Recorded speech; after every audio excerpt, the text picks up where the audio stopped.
આ રીતના મૂકી દો, એની ઉપર આલુ મૂકી દો. યા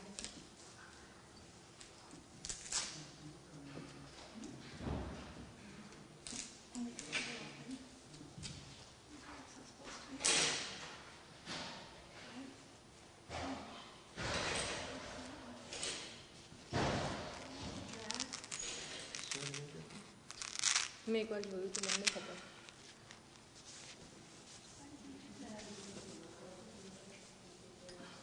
આને कुछ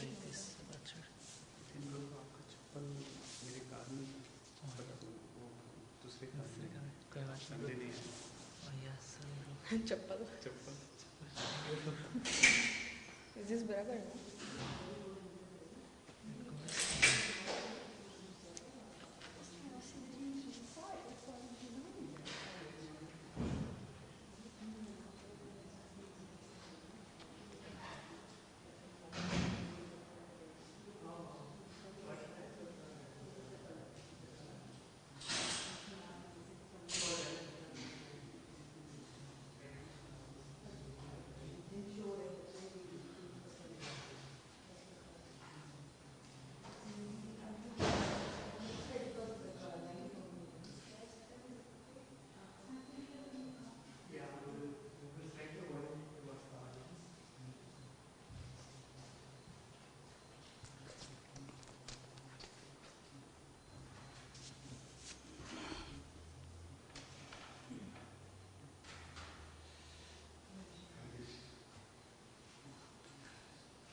Om asana mantrasya mera prishti vishi chandro prumo devatashno pavanashano vinimugaha Om anhara shakti mama vintari namkaya Prithvi tvaritavaka vivikam vishidavika Tvam chataranam amritam bhavicham chasavakam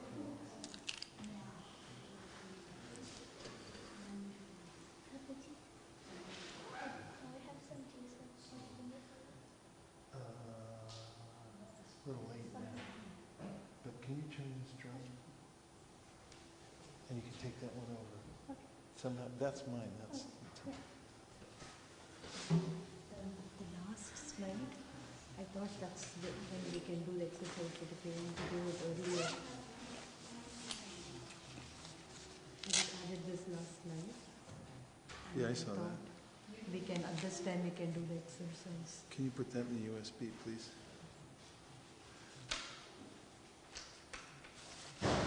Okay. We'll do it.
Om Ajnanatimidandasya Jnananjana Shalakaya Chakshurun Militam Dena Tasmai Shri Gurave Namaha Shri Chaitanya Manobhishtam Stapitam Dena Bhutale Swayam Rupa Katahmayam Tadati Swapadantikam Vandeham Shri Guru Sri Yuta Padakamalam Shri Gurun Vaishnavamscha Sri Rupam Sagrajatam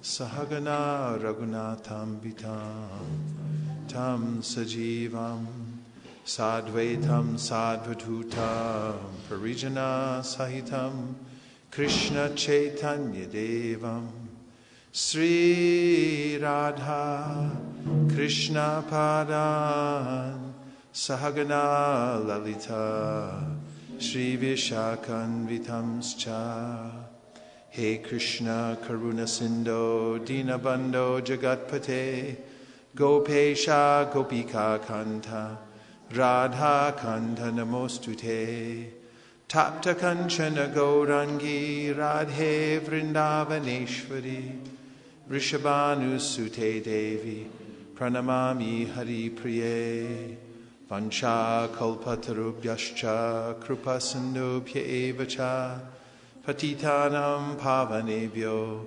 Vaishnavebhyo Namo Namaha Jaya Shri Krishna Chaitanya Prabhu Nityananda Sri Advaita Gadadhara Srivasari Gaura Bhaktavinda Hare Krishna Krishna Krishna Hare Hare Hare Rama Rama Rama Hare Hare Gaur Premanande Hari Hari Bo.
Krishna Krishna Hare Hare Hare Rama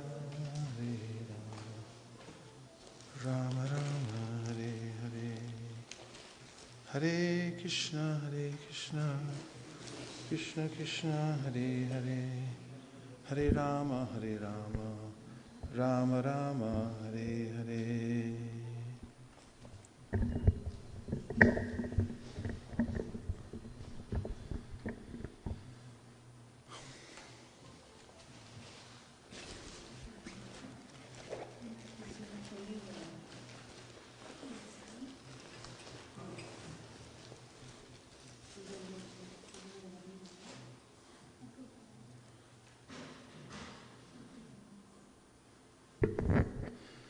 Namo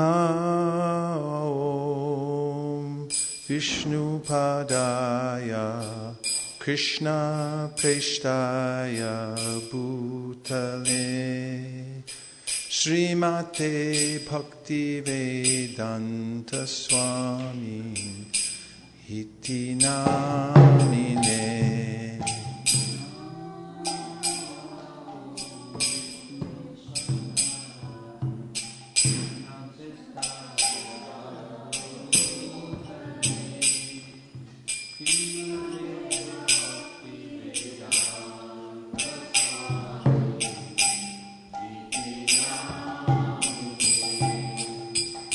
Namaste Saraswate Deve Gauravani Pracharine Nirvishesha Shunyavadi Paschatyarishatarine.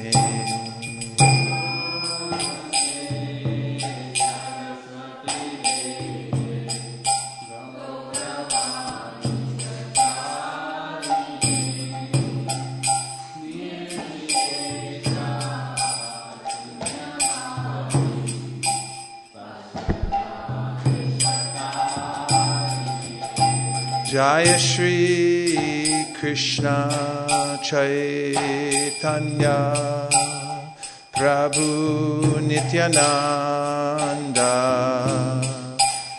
Sri Advaita Gadadhar Srivasadi Gaur Bhakta Vrinda.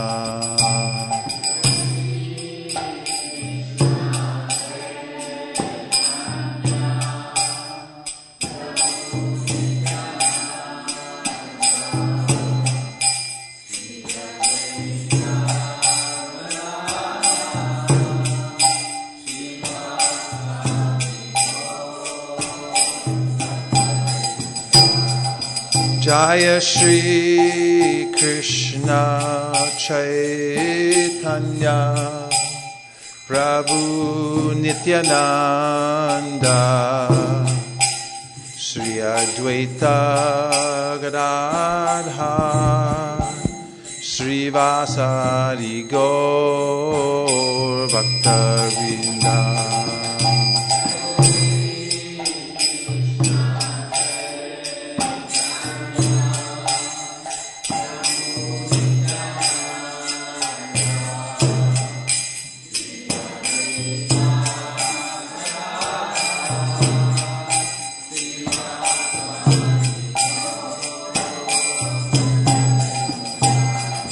Jaya Shri Krishna Chaitanya Prabhu Nityananda Sri Advaita Gadadhar Srivasadi Gaur Bhakta Vrinda.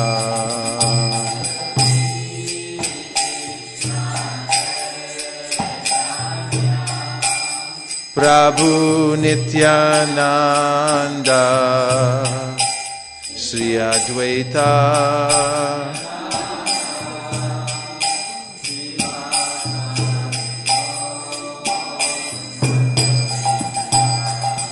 Hare Krishna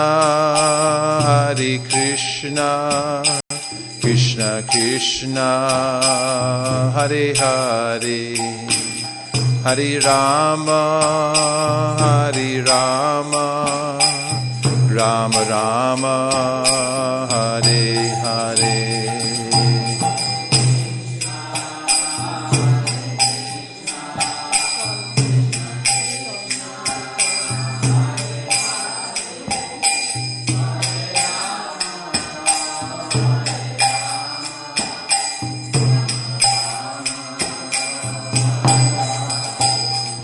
Hare Krishna Krishna Krishna Hare Hare Hare Rama Rama Rama Hare Hare.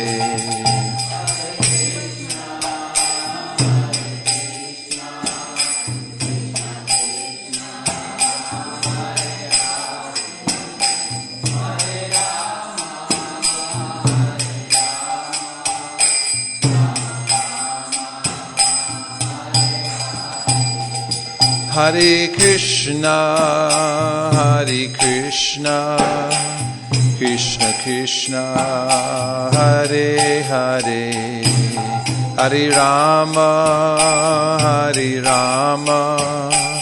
Rama Rama Hare Hare.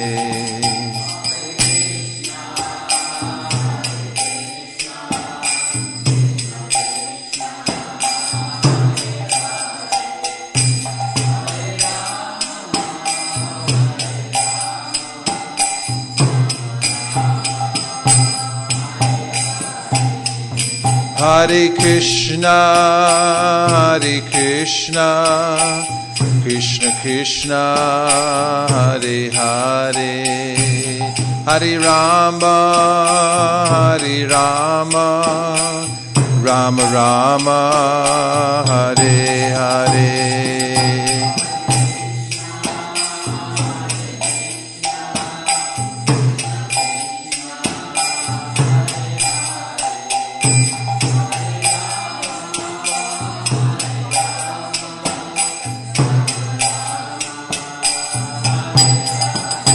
Hare Krishna, Krishna Krishna, Hare Hare, Hare Rama, Rama Rama, Hare Hare.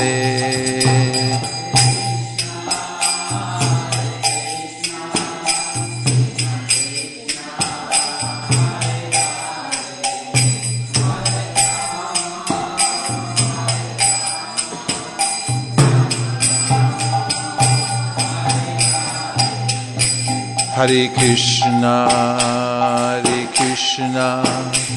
Krishna Krishna, Hare Hare, Hare Rama, Rama Rama, Hare Hare, Hare Krishna.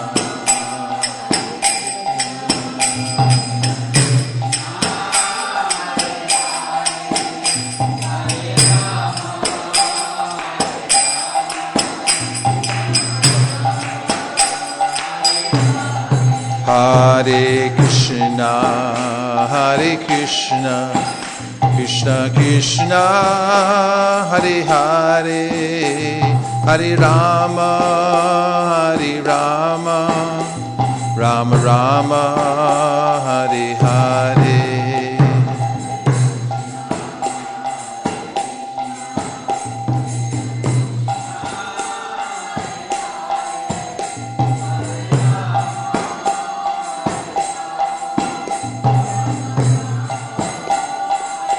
Nitai Gaura Hari Bol, Hari Bol, Hari Bol, Nitai Gaura Hari Bol.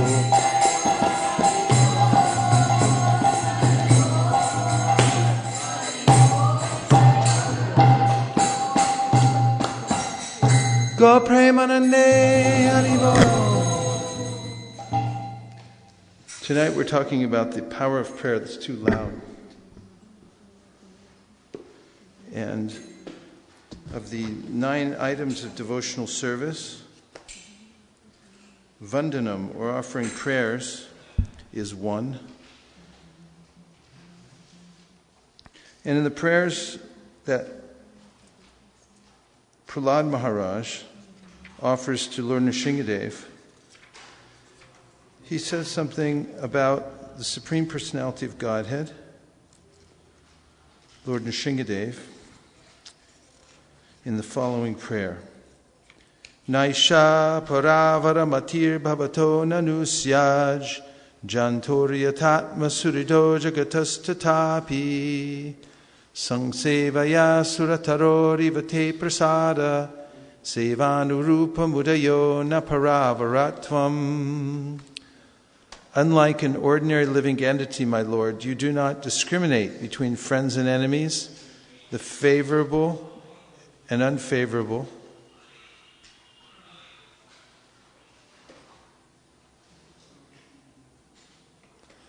Unlike an ordinary living entity, my Lord, you do not discriminate between friends and enemies, the favorable and the unfavorable, because for you there is no conception of higher and lower. Nonetheless, you offer your benediction according to the level of one's service, exactly as a desire tree delivers fruits according to one's desires and makes no distinctions between the lower and the higher. Should I read it again? Yes. Unlike an ordinary living entity. Unlike who?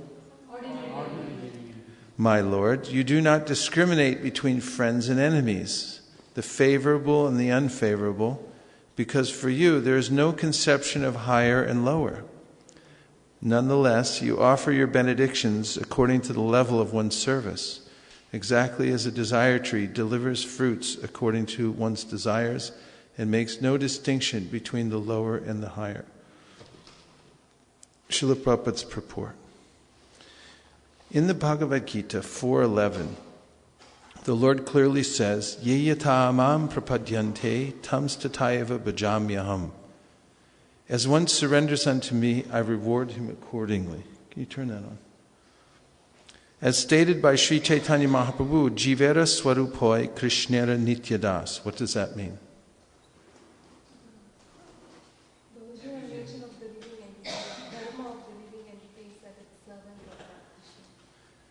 Jivera, the living entity, right? The Jiv. Swarup. Hoy. Krishnera Nityadas. He's an eternal servant. He's an eternal servant of Krishna. Good to know, right? Because most people don't know who they are. Is it on? Plug it in the wrong one. Down. A little more down. Every living being is the eternal servant of Krishna. According to the service the living entity renders, he automatically receives benedictions from Krishna, who does not make distinctions, thinking, here is a person in an intimate relationship with me, and here is a person I dislike. Krishna advises everyone to surrender to him. Sarvadharman parityaja mamekam sharanam braja. One's relationship with the Supreme Lord is in proportion to that surrender and the service one renders to the Lord. Thus, throughout the entire world, the higher and lower positions of the living entities are selected by the living entities themselves. Can you give another verse from the Bhagavad Gita that suggests this? That we select our own positions in the material world or spiritual world. So, Gandharvika, where are the microphones? Please bring them. Gandharvika and Himanshu. This is profound because I think we've made a breakthrough here. This is a breakthrough.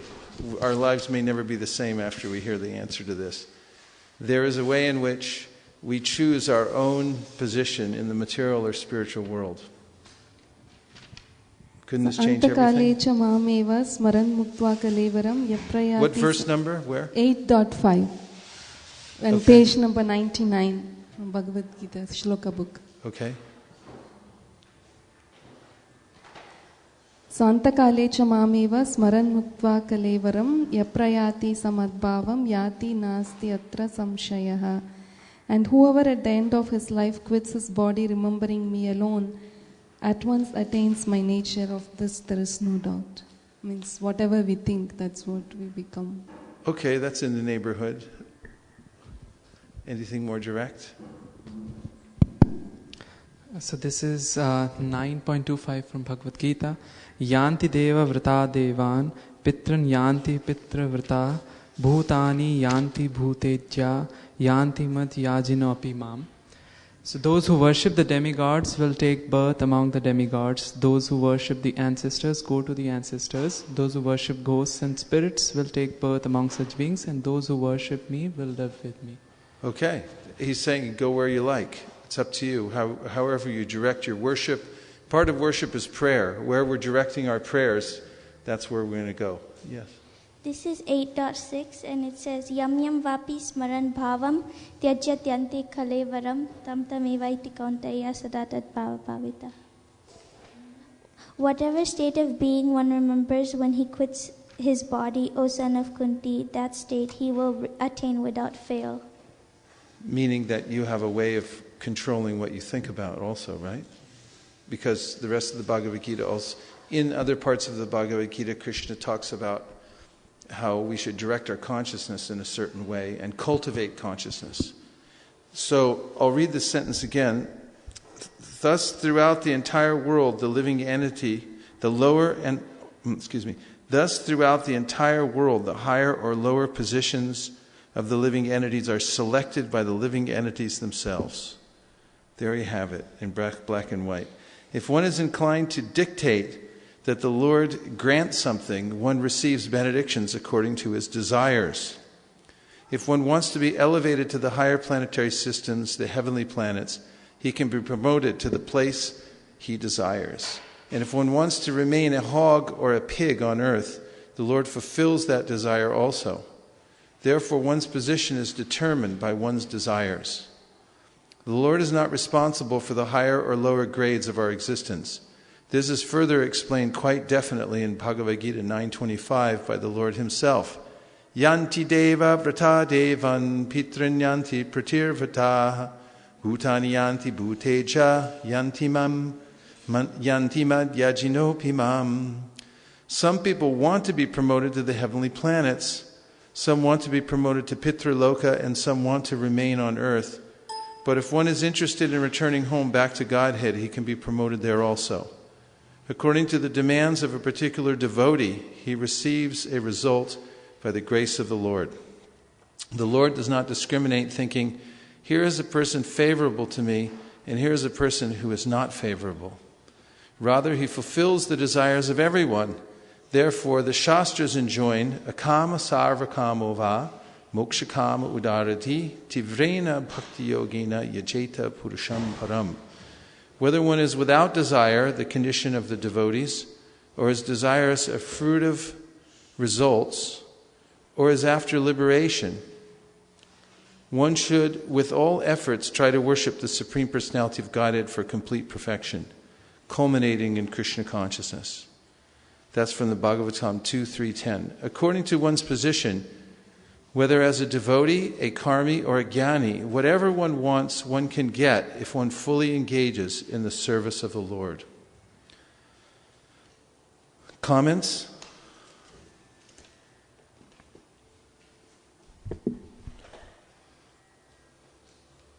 Hare Krishna, welcome back. Anything? It's very powerful to know that, like, how desires are so potent. Like, I remember the pastimes of Prabhupada, that one devotee ran to him when Prabhupada was about to leave, and then he asked, like, what is the one thing, Prabhupada, that we need to progress in Krishna consciousness? And Prabhupada said, it's the desire. So I'm just thinking how the desires are so potent, and they are very much affected by our about the status of our subtle body.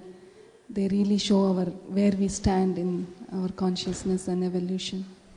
Thank you very much. Anyone else? I have a question. Go ahead. Hare Krishna, can I ask a question? Yes. This is Hare. Hare Krishna. Hare Krishna, Hare. Hi, Hare Krishna. My question is that your desire is fulfilled according to your surrender to Krishna. What if your desire is to surrender to Krishna and you don't have to surrender yet? How are you going to get that desire fulfilled? And Nilesh, I could barely understand what she's saying. Bring back the boast. Hele, can you say that one more time? We're experimenting with our sound system since we just moved in, and today we're on a downward spiral when it comes to speakers. So I couldn't quite understand you. Hare Krishna, you moved to the temple?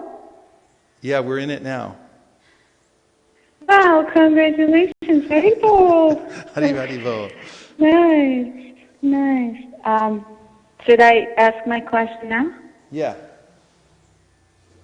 Okay. As you were saying that the desire is fulfilled according to the level of your surrender to Krishna. What if your desire is to get surrendered or to be surrendered to Krishna and you don't have that surrender yet? How do you get that desire fulfilled? Well, so if your question, if I understood you correctly, your question is, first, the premise was that Krishna awards our desires according to our surrender, and what if your desire is to surrender to Krishna? And how does that come about? How does he fulfill your desire to surrender to him? Is that correct? Yes. well, Krishna will definitely fulfill your desire to surrender to him. And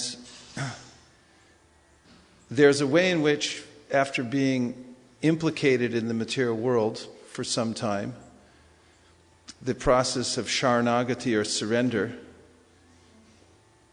may seem like an up and down process, just like if you're going to the topmost peak in the Himalayas. As you go through the foothills on the way there, it may seem like you're going up and down, but you're heading for the final destination. So the process of surrendering to Krishna and praying for surrender to Krishna is the essence of devotional service. Krishna says at the end of the Bhagavad Gita, just surrender to me and I'll protect you. Don't worry, don't fear, don't hesitate. So it's the most natural thing to do, to actually surrender to Krishna. And when someone does that, then Krishna begins to guide that person from within the heart. And also, a sincere soul who's surrendering to Krishna will get help from a guru also.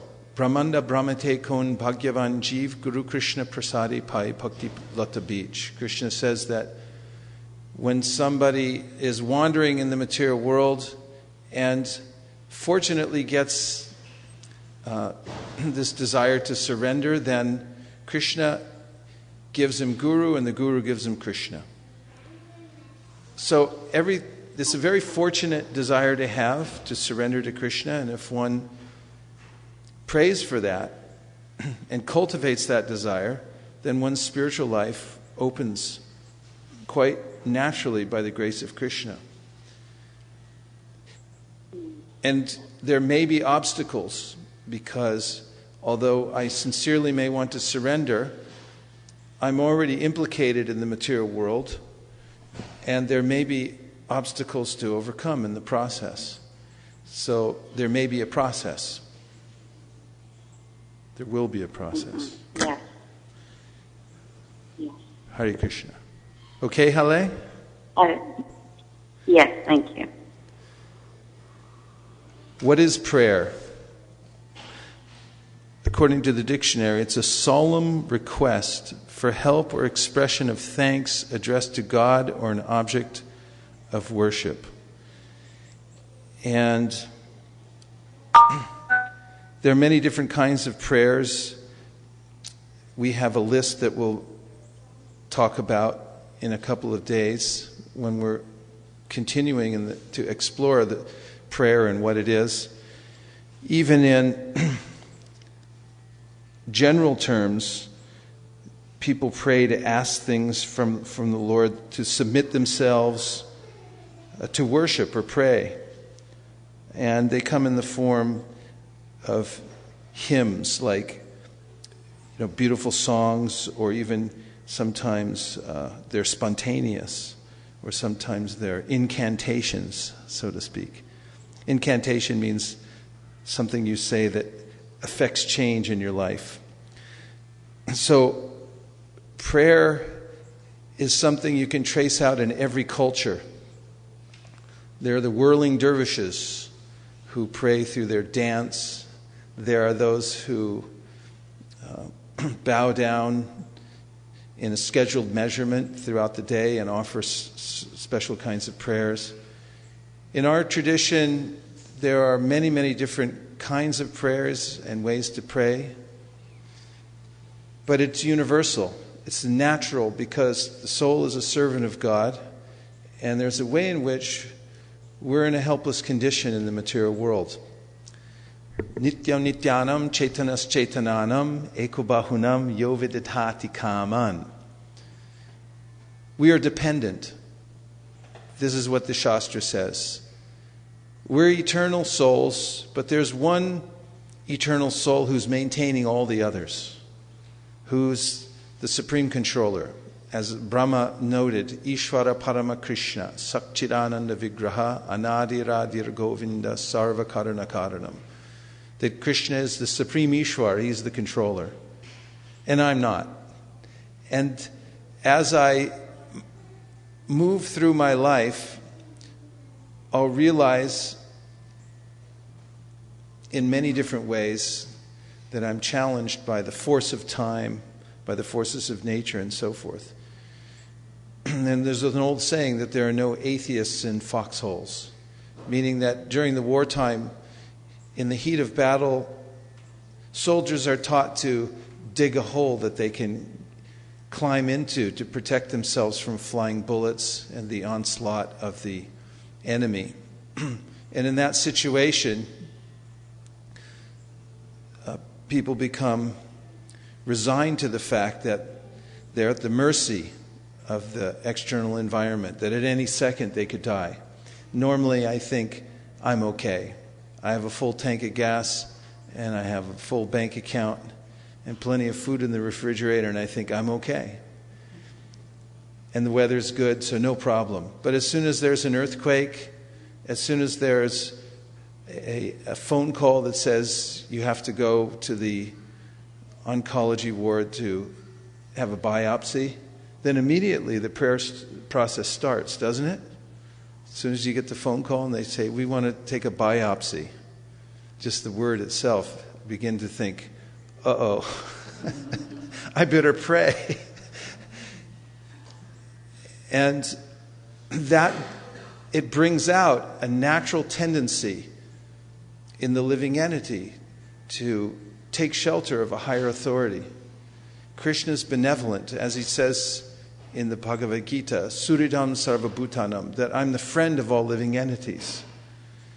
However, the material world is a place of forgetfulness. It's a place of ignorance, or otherwise called ignorance. It means I've turned my face away from God, and abhinibheshata syat, I become absorbed in the temporary manifestations of the three modes of material nature. So prayer is a natural and universal way of connecting to God. And in every culture, we'll find it in one way or another. And in the process of devotional service, we cultivate this very specifically as a means to stay connected to the Supreme Personality of Godhead.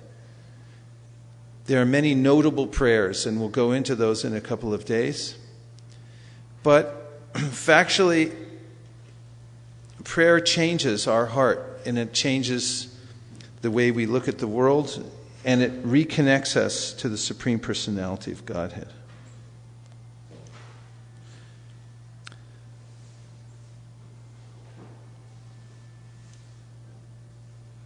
This is Akura, who is famous in the Srimad Bhagavatam as having attained perfection in devotional service through the process of vandanam, or prayer.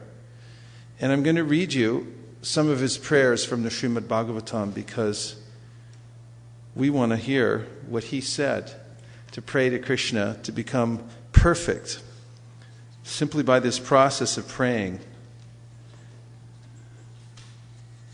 It seems so accessible, doesn't it, prayer? That anyone can do it anywhere, at any time. It can become spontaneous based on our need to reach out to God and simply call out to Him. And it can also be perfected through the process of following in the footsteps of those who are already perfected souls who are offering beautiful prayers to the Lord. And here's what Akrura said when he was praying to the Supreme Personality of Godhead.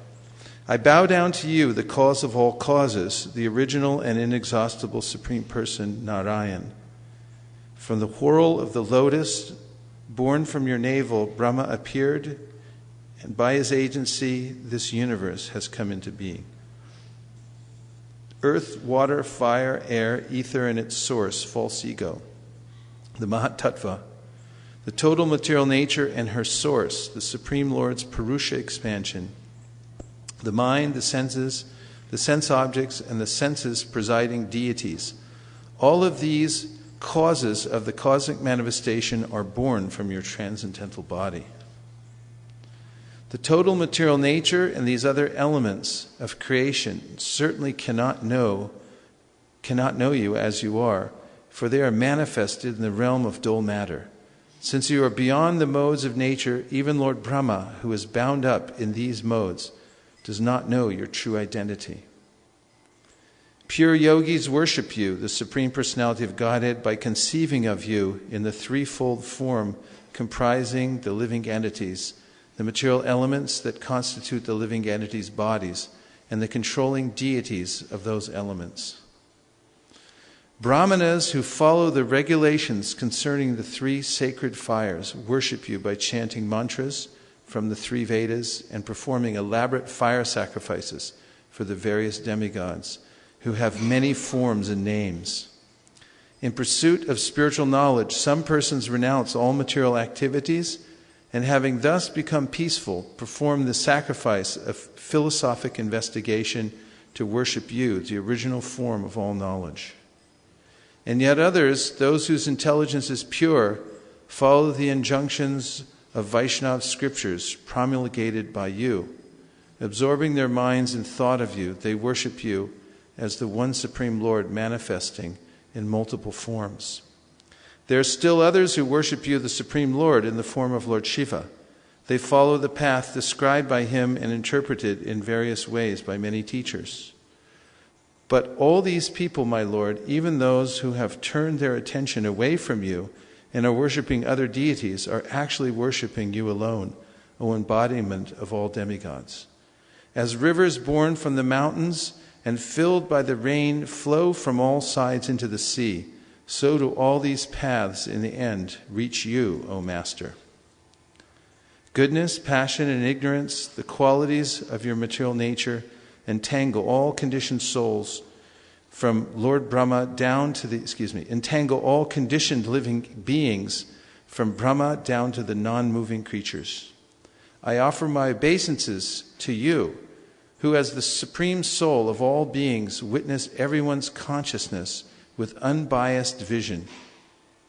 The current of your material modes, produced by the force of ignorance, flows strongly among the living beings who assume identities as demigods, humans, and animals. I'm going to read that one again. I offer my obeisances to you, who as the supreme soul of all beings witness everyone's consciousness with unbiased vision. The current of your material modes, produced by the force of ignorance, flows strongly among the living beings who assume identities as demigods, humans, and animals. Fire is said to be your face, the earth your feet, the sun your eye, and the sky your navel. The directions are your sense of hearing, the chief demigods your arms, and the oceans your abdomen. Heaven is thought to be your head, and the wind your vital air and physical strength. The trees and plants are the hairs on your body, the clouds, the hair on your head, and the mountains, the bones and nails of you, the Supreme. The passage of day and night is the blinking of your eyes. The passage of day and night is what? The progenitor of mankind, your genitals, and the rain, your semen. All the worlds with their presiding demigods are teeming populations, and teeming populations originate in you, the inexhaustible Supreme Personality of Godhead. These worlds travel within you, the basis of the mind and senses, just as aquatics swim in the sea or tiny insects burrow within an undumbra fruit. To enjoy your pastimes, you manifest yourself in various forms in this material world, and these incarnations cleanse away all the unhappiness of those who joyfully chant your glories. I offer my obeisances to you, the cause of the creation, Lord Matsya, who swam about in the ocean of dissolution, to Lord Hayagriva, the killer of Madhu and Kaitaba, to the immense tortoise, Lord Kurma, who supported Mandara mountain, and to the boar incarnation, Lord Varaha, who enjoyed lifting the earth. Obeisances to you, the amazing lion, Lord Nrsimha, who removed your saintly devotees' fear, and to the dwarf Vaman, who stepped over the three worlds. Obeisances to you, Lord of the Brigus, who cut down the forest of the conceited royal order. And to Ram, the best of the Raghu dynasty, who put an end to the demon Ravan. Obeisances to you, Lord of the Sattvatas, and to your forms of Vasudeva, Sankarshan, Pradyumna, and Aniruddha. Obeisances to your form as the faultless Lord Buddha, who will bewilder the Daityas and Danavas, and to Lord Kalki, the annihilator of the meat-eaters posing as kings. O Supreme Lord, the living entities in this world are bewildered by your illusory energy. Becoming involved in the false concepts of I and my, they are forced to wander along the paths of fruitive work.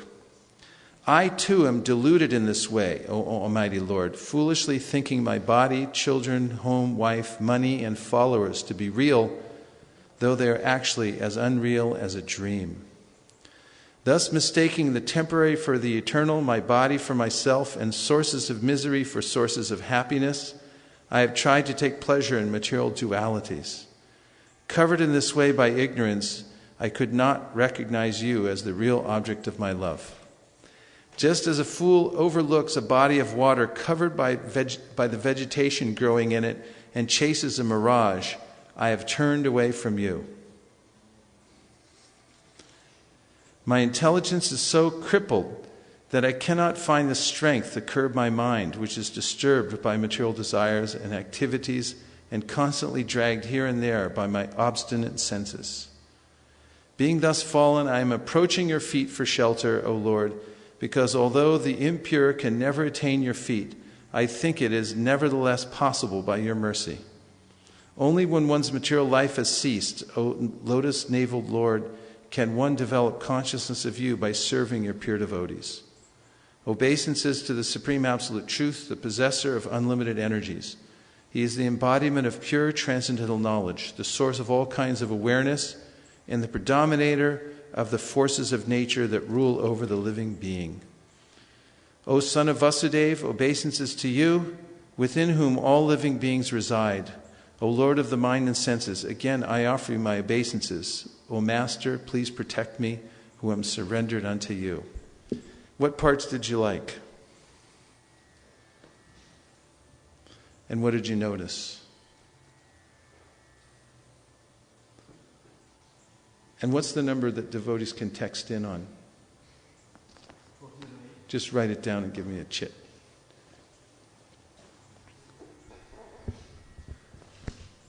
Yes.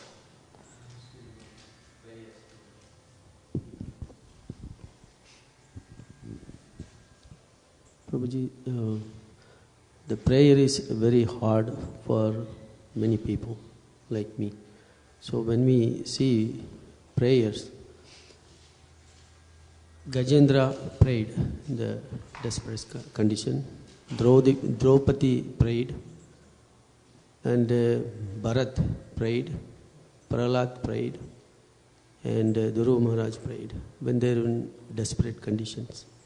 So in order to get Krishna's attention, do we need to be in that condition? Then only do we get Krishna's attention, or can we pray the way we are and we get Krishna's attention? My question is, do we need to have any qualification or time, place, circumstances in order to get Krishna's attention? Prahlad Maharaj considered what is the qualification to offer prayer. After the demigods had offered prayers to Lord Nrsingadev, perfect Sanskrit, and they're in the mode of goodness, and they failed to satisfy Krishna. So they pushed Prahlad forward and they said, you try. And Prahlad stepped forward and then he said, I'm a demon. My father's a demon, so I have this demon blood in me. And I also don't know Sanskrit. I'm also just a little boy. What can I say? And then he remembered Gajendra. And he said, Gajendra was an elephant. What was his qualification? He said, Gajendra was sincere. And he satisfied the Lord by his prayers. Bhaktya tutosha, Bhagavan Gajayutapaya. Because he had bhakti. There was some feeling of bhakti in him that he satisfied the Lord. Therefore, Prahlad says, if someone's sincere and simply offers prayers to the Lord will accept it. And then therefore he encourages everyone. Everyone should offer prayers to the Supreme Personality of Godhead. And it's not necessary that one is in some calamitous situation in order to pray. The devotee is constantly praying to Krishna when he or she is aware of the fact that Krishna is Suridam Sarvabhutanam. There are different reasons to pray. Out of gratitude, devotees pray to the Lord. And there are ways that devotees pray and ask something from the Lord, like, please remove the obstacles on my path so that I can reach you. Please let there be no material desire within my heart. And of course, Queen Kunti said that I pray best when there is some calamity. Therefore, let calamities come.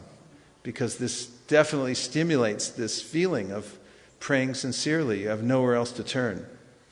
But we should cultivate this constantly and think that I'm in a helpless situation and I have no one else to protect me but Krishna. And of course, when we say Sharirad Vijajal Jodindriya Tahikal Jibe Bili Vishaya Shogare, we're offering a prayer. We're calling for the help of the Lord. We're honoring the fact that He's so kind that He's giving us prasad. There's gratitude, and there's also supplication. Please help me. So prayers come in many different forms. It's actually the nature of the soul to pray to Krishna. It's our way of communicating with Him in a way that we can express our heart and bring it out to Him in prayer. It's very satisfying. So no, it's not necessary to be in a calamity. We should cultivate all different forms of prayer. And we can even ask the Lord for help. In one of his books, Prabhupada says that you can, in a humble way, come before the Lord and say that I'm being tossed by the material ocean in this way and that. And reveal your mind to Him and saying, this is what's going on for me in this material ocean. And of course He knows that. But there's a way in which when we put that before Him, we remember that He's our well-wisher and He's there within our heart. And there is a reciprocation. That's why the devotees go on with the process of prayer, because they feel their prayers answered from within their heart. And they see how Krishna is arranging their lives. If you're watching online, you can text in your questions or comments at 408-203-2223. That's 408-203-2223. Operators are standing by to take your texts. I like this prayer where Akura says, just as a fool overlooks a body of water covered by the vegetation growing in it and chases a mirage, so I have turned away from you. Earlier in his prayers too, he's recognizing the position of the Supreme Personality of Godhead as the one who's creating the whole material world, and he names his different famous avatars in the world and glorifies each one of them. And then he's also asking that you please help me fix my mind on you and not be faked out by this mirage of the material world. So there are various moods throughout his whole prayer, and you can see that there are ways of offering prayers. Yes?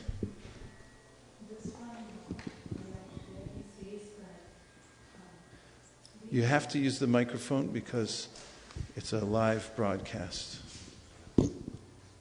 Being thus fallen, I'm approaching your feet for shelter, O Lord, because although the impure can never attain your feet, I think it is nevertheless possible by your mercy. This gives us more hope that whatever position we are in, we can still take shelter of the Lord's lotus feet. That's nice. Yeah. There's a prayer that's given in the Chaitanya Charitamrita, Bhavate Bhavate Krishna Spuraye Antare. Krishna Kripaya Agnapai Rashu Shindu Pare. And that is that even though the ocean of love for God may seem very far away, if one goes on thinking about Krishna and connecting to him through the process of bhakti, bhavite, Krishna spure antare, remembering, bringing him into your mind, said one can eventually reach the shore of that ocean of love for Krishna. Encouraging words that no matter what situation you're in now, if you go on praying, asking for the Lord's guidance, He'll assist.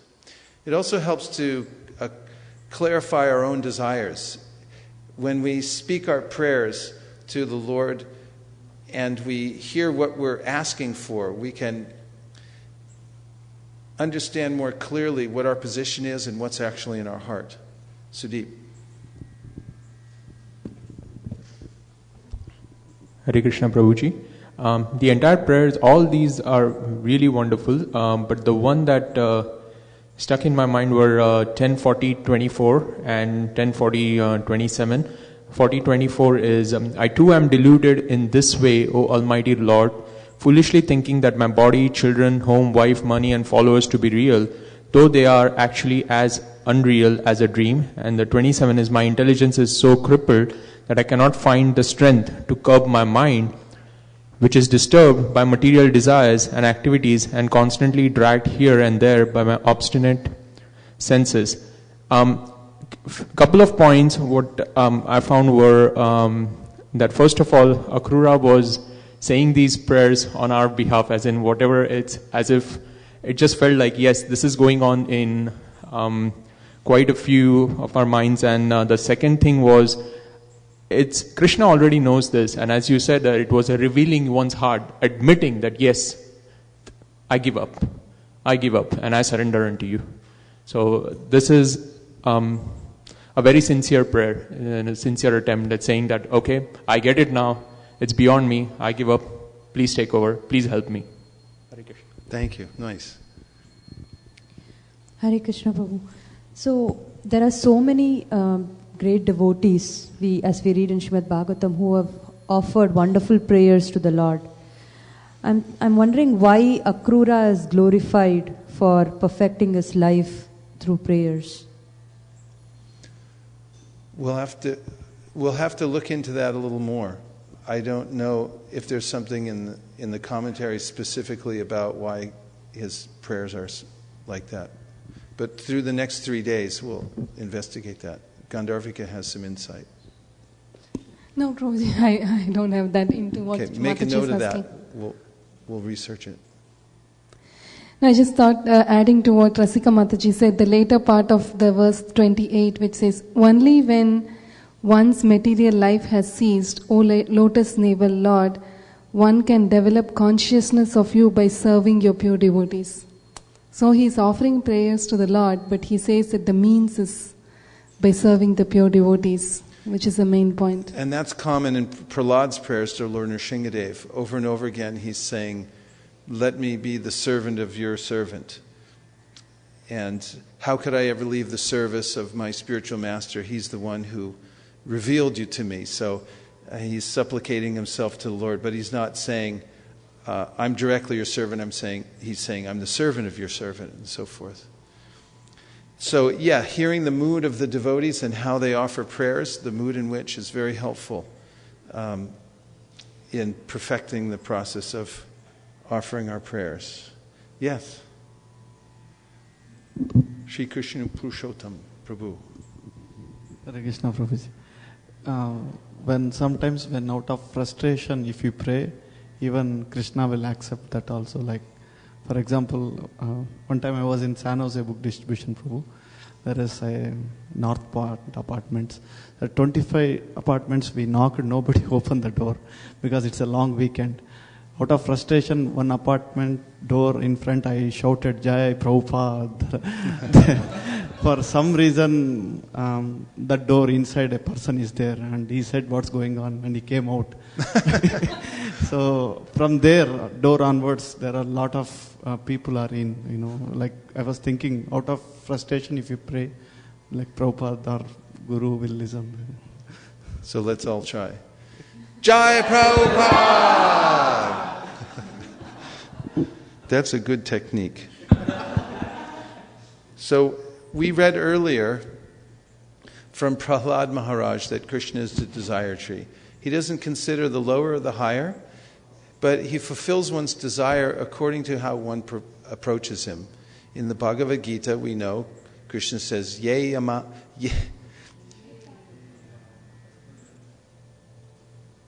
sorry? I can't hear. Ye yata amam prapadyante tams tataiva bhajamyaham. Mama vart manuvartante manushya parta sarvashaha. Means that everyone is taking their sustenance from Krishna. And according to how they approach him and how they surrender to him, he rewards accordingly. And therefore, what we have and what situation we're in the material or spiritual worlds has everything to do with our relationship with Krishna, the way we're approaching him, the attitude we're in, and what we're asking for, because he fulfills the desires of everyone according to, of course, what they deserve also. So it's important to clarify our desires and what we're asking for from the Lord. Because if we ask for something that is harmful and then Krishna fulfills our desire, then we have no one to blame except ourselves. The karma marg, in fact, is the path of asking for things or for adjusting my situation in the material world, which is basically asking the Lord to give me more misery. And then there's the Gyan Marg, which is basically saying that I'll worship you for some time, please remove all my miseries, and after that I won't do anything for you. These are motivated by personal desire, but the devotee has a sense of gratitude and dedication to Krishna, and therefore the prayers of the devotee are very much different in quality, and what the devotee asks for, we'll notice in the prayers of pure devotees, is please let me serve you. Let there be no material desires within the core of my heart. Let me simply be your eternal servant, and so forth. Rasika Shiromani.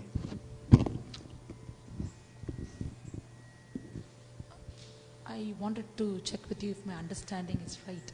So, even, say for example, like we pray Nilesh, for... I can't hear her. I don't know if that microphone's on. It's on, right? Maybe I'll keep it closer. Okay, keep it closer. Say, for example, if I pray for good health, I'm praying for good health so that I can be in a stable state to do my services. Is it okay to pray like that as long as our consciousness is right? Yeah, it is understandable. In the Nectar Devotion, the summary of the Bhakti Rasamrita Sindhu, Srila Rupa Goswami gives a definition of Uttama Bhakti when he says, Anyabhilashita shunyam jnana karmanyadavritam anukulyena krishna anushilanam bhakti uttama.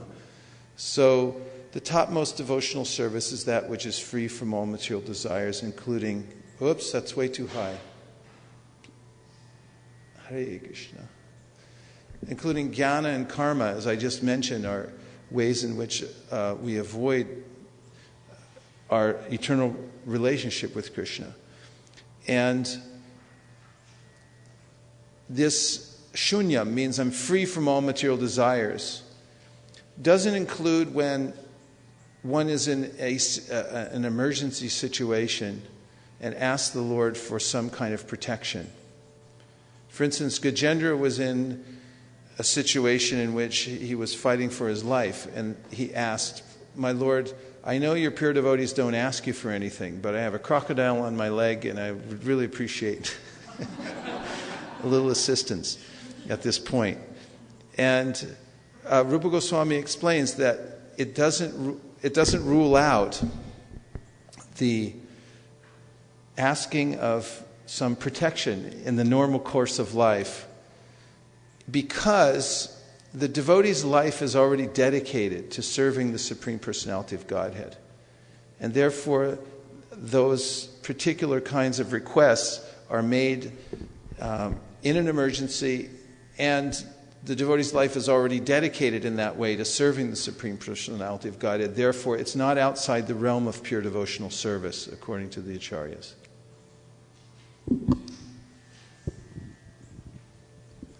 Hare Krishna. These prayers are chanted so perfectly. I wonder we'll ever reach a stage where we can pray like this. So that's my first experience, like after reading this chapter, especially after hearing. And second thing, I had one question, but before that, this also reveals a devotee's precise knowledge about different aspects of Krishna. So it's so precise, the way he is explaining. And of course, Bhakti Vikash Maharaj, when I heard the Bhagavatam from him 12 years ago, the first verse he read, the translation, said Prabhupada's translation is so perfect. So one, Bhagavatam is perfect, and Prabhupada's translations are so perfect. And especially the verse which I liked here was obeisances to your form as faultless Lord Buddha, who will bewilder. So he's revealing a knowledge of the future. The Daityas and Danavas, and to Lord Kalki, the annihilator of meat eaters posing as kings. So it is really, amazing how devotees, if you know Krishna, you know everything. So this is revealed in these prayers, the preciseness and the. But I had one question, living in a temple and having lived in a temple for many years, previously as a brahmachari, now as a grahastha. One incident, a funny incident that happened was when I was in ISKCON Mangalore, South India. It was a coastal town, and a big part of our congregation was the local people who were fishermen, and they used to participate in all our yatras. They used to chant, but they were fishermen, so at least they stopped eating fish.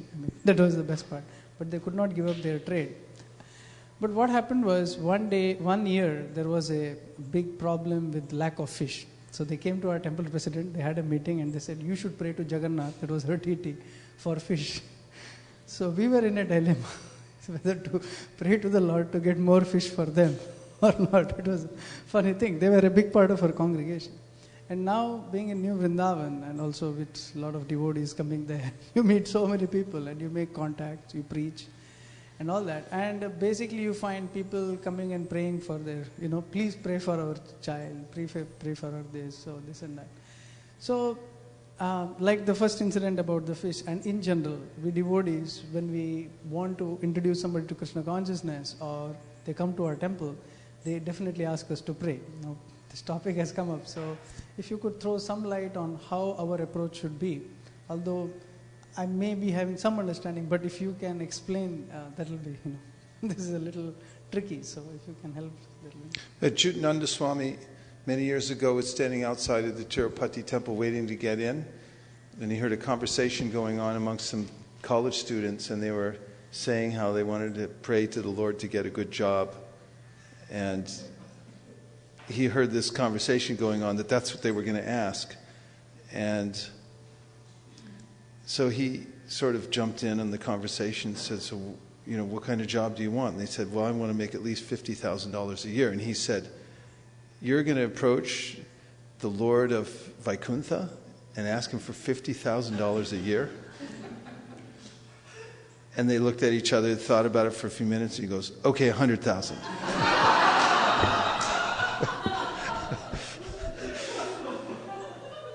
And Prabhupada tells the story of the woman carrying sticks for a living, keeping them on her head. And then one day drops the sticks and piteously cries out in prayer, please help me, Lord. And he appears, says, how can I help you? Please tell me. And she says, please put the sticks on my head again. Prabhupada also tells about the boatman who's making a living. Sometimes he has to pull the boat upstream. You've seen this in Mayapur. Sometimes to go from one location to another, they have to put a rope and pull upstream. So then he's praying and he's thinking, if the Lord fulfills my desire, I'm going to ask that the whole bank of the river is covered with pillows so that when I walk up, my feet won't be pricked by any of the stones. And this is due to a lack of perspective of our constitutional position as teachers of devotional service. Our real duty is not to simply offer people benedictions or ask them to ask for benedictions from the Lord or facilitate these kinds of material desires, but to educate people, sambandha gyan, about what your real interest in life is. A doctor makes sure that all the disease of a patient is gone. And this was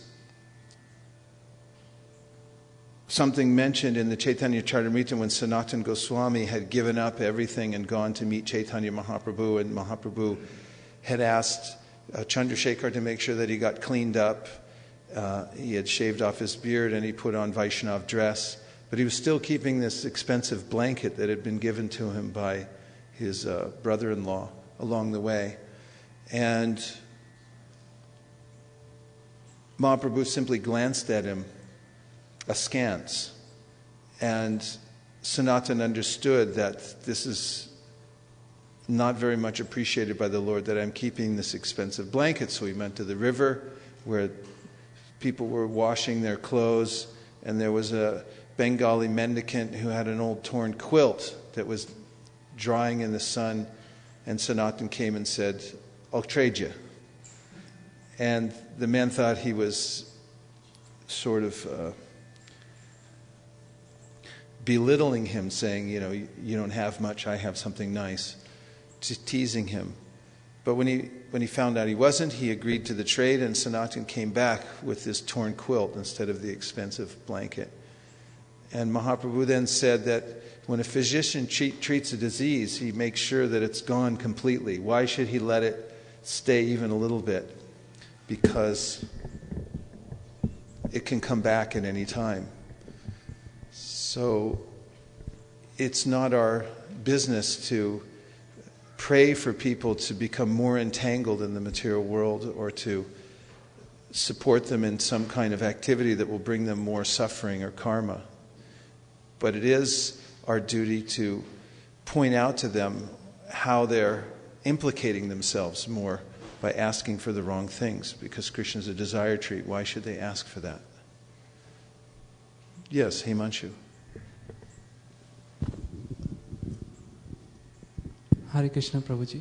I'll try my best to articulate the question. I've always faced this dilemma while praying, and this is following upon Rasika Shiromani Mataji's question.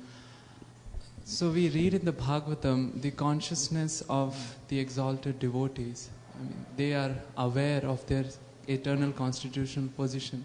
But as a conditioned soul as I am, the modes of material nature may be so strong that in the disguise of thinking that I am in the right consciousness while praying, that, okay, Krishna, give me this job so that I can earn this much to give it to the temple.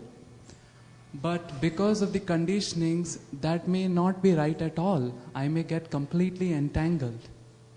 So is it right to pray like that, or just to pray that, Krishna, whatever your will, let be done? So I just wanted to ask, because I always face this dilemma. I may not be knowing whether this is appropriate. We're safer to follow in the footsteps of the great souls who have already offered prayers and to emulate their prayers, in fact, to repeat them and the mood of their prayers. And there's a certain etiquette to offering prayers. First of all, we shouldn't ask for anything material unless it's directly to facilitate our serving Krishna or the servants of the servant, serving the servants of Krishna, and so forth. And it is a better mood to ask Krishna, you know what I need, please organize freely. Organize my life whatever way you like. That's a sign of surrender. Instead of saying that I want this and this and this, better to put it to Krishna that you know better than I. Please do as you wish, in order that I can make advancement in devotional service. When Prahlad Maharaj was pressed by Lord Nrsingadev to take some benediction, and refusing several times, saying, I'm not a merchant, I don't want anything, finally he said, if I ask you, if I pray for any benediction, let it be that there will be no material desire within the core of my heart. We're safer going in that way. Better to do that. We have a few text messages. A text just came in, yes. Actually, it came in earlier from Shamalangi Mataji. Hare Krishna, I find this powerful. The Supreme Soul witnesses everyone's consciousness with unbiased vision. That's from Shamalangi Mataji. And the next one is from Sundari Leela Mataji. What to do if we have difficulty praying? If we have difficulty praying, what should we do? Mm-hmm. Practice. Should practice praying. It's very satisfying. Find a prayer from the Shastra that is appealing to you, that means something to you, and then practice praying. There's a prayer I like very much from the Sri Ishopanishad, the 18th verse. It was the first prayer I ever discovered because I got Prabhupada's books, and I came to that prayer at the end where he says that, O my Lord, as powerful as fire, omnipotent one, now I have fallen to the ground at your feet, offering you all obeisances. Please lead me on the right path to reach you, and since you know all I've done in the past, please free me from all the reactions to my past sins so there'll be no hindrance to my progress. When I first heard that prayer, I thought, that's helpful. He knows what all the previous sins are, and he can remove the obstacles for me. And he's omnipotent also, which is a very important point. Krishna can do anything at any time. He also knows what's in my heart. Interesting that Kardama Muni, after he meditated for 10,000 years and performed his bhakti, and the Lord appeared personally on Garuda, he offered some beautiful prayers, and then he said, and really what I want is a wife. And Narayan said, I know that. It really struck me how, even though Kardama asked, he was a little bit embarrassed. He said, I know that I shouldn't ask for such things, but I have this desire, so I need a wife. And the Lord said, I already know. And it's arranged. She'll be here in 2 days. Next is Neetu. Hare Krishna Prabhu. What is the significance of rituals and prayers? Most of my deepest prayers are while I am not in front of the deities or temple. Is it ritual or just the connection with the Lord at the time of prayers? Yeah, we have to be careful when we're offering prayers that they don't become rote. In other words, I can offer all kinds of prayers without thinking about them. And these are not so powerful. The word upasana, think about it. What is upasana? We call it worship. Prayer is a part of upasana. Upasana means, asana means to sit, right? And up means close. Upa means closer. In what sense are we sitting closer? In the sense that we're really absorbed. Any kind of advancement we get in spiritual life comes from absorption. That means upasana. It means you have to take time. This is in the ritual of offering prayers in many different traditions. There's times of the day when you stop and you offer your prayers. For instance, we have the Sandhya Vandanas, these different junctures during the day when everything's in transformation. Omkar was saying something to me about this the other day, about how when everything's these junctures during the day, transformation means you don't know what's going to happen next, basically. Transformation's a time when everything's moving and you're really not sure where you're going to land. So those are times when you really want to pray hard. Let me stay fixed at this time. And There are times during the day in which we should pray. There are times during the week we should pray. There's times during the month and during the year and during our lifetime that we should take time out. This means upasana. Upasana means to sit. Sit down somewhere and turn off everything else, your mind and all your other desires and aspirations. Don't hook into the story. Your mind always has a story going on. Don't hook into it now.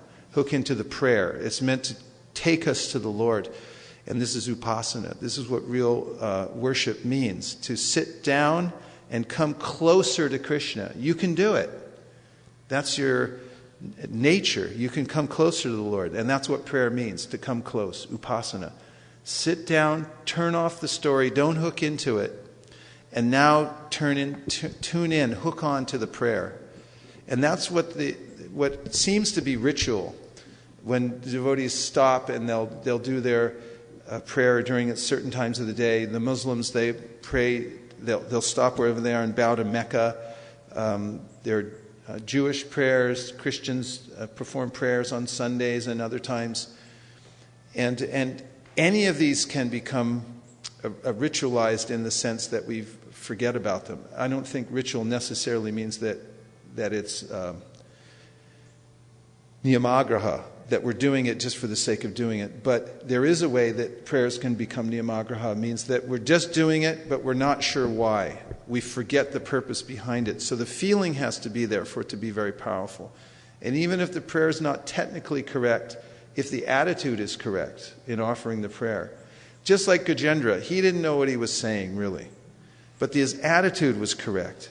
He was really praying from his heart. He didn't know who God was. So you may not know, you may not have a clear consciousness that, as Akrura had, who is the Supreme Personality of Godhead, what are all incarnations and so forth. But if you have a sincere desire and your attitude is aligned properly, that is, it's sincere. Your sincerity comes out in your prayer. Krishna will answer. That's what Prahlad Maharaj said. So to avoid this niyamagraha, one must become very much in tune to the sincerity of one's own heart. This goes for our chanting of Hare Krishna, which is a continuous prayer. Oh my Lord, please engage me in your service. Oh my Lord, oh energy of the Lord, please engage me in your service. And if we hear our own sincerity as we're chanting, we can actually be carried away by that prayer. There's another one on text? There's 4 more. 4 more. Okay, let's take one from a live classroom and we'll come right back to the text. Text, you can keep texting in. We'll take them all. Your call-in number is 408-203-2223. Our operators are standing by to take your calls. Hare Krishna, Prabhuji. Hare Krishna. Prabhuji, whenever I hear the pastimes of the Lord, there are instances when the Supreme Lord is asking his devotee in a pleading fashion, please ask something, like Kolavachi Sridhar or Gopis, just ask something for what you've done for me. And they say, no, I don't want to ask anything. And, that's glorified to the mood of the devotee many a times. So, kind of a question that comes to your mind is, what does God like? What does Krishna like? Does he like his devotees asking or not asking? It depends how they ask. I mean, sometimes in his dealings with his friends and so forth, they don't even ask. They'll just say, give me that. And, and it's because it's out of affection, out of love, then Krishna accepts it. It's the affection that Krishna takes from the devotee when he's asking or not asking. And if it's out of that sense of love, then that rasa is there. And that's what Krishna says. Patram pushpam phalam toyam yome bhaktya prayachati taraham bhakti paritam ashnami paritatmanaha. That if you offer me something with love, with bhakti, then I'll accept it. He's taking the bhakti. And on the other side, when devotees don't ask anything, Krishna becomes overwhelmed even more. That they're simply serving out of a sense of love for him, and they don't want anything in return. And that's readily apparent, actually. When somebody does something for you out of love, then it's an overwhelming experience. Love is overwhelming. because what can you do? What can you give in return? There's no thing you can actually give somebody who's giving you their heart, who's really giving you their love. There's no thing you can give back.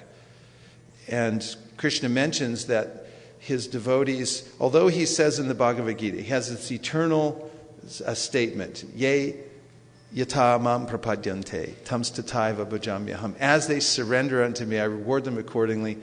He said, but now that's been voided by the gopis' method of worshiping me, because I have nothing I can give them. Their love is so selfless and pure that now I can't reciprocate.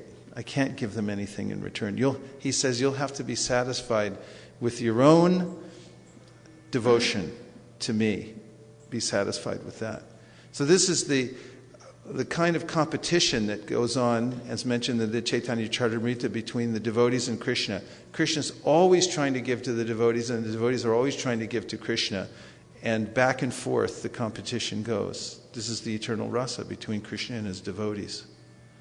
But the devotees are very careful. They don't want to take anything. When Madhavendra Puri was sitting in the village of Vrindavan, and Krishna brought him some milk.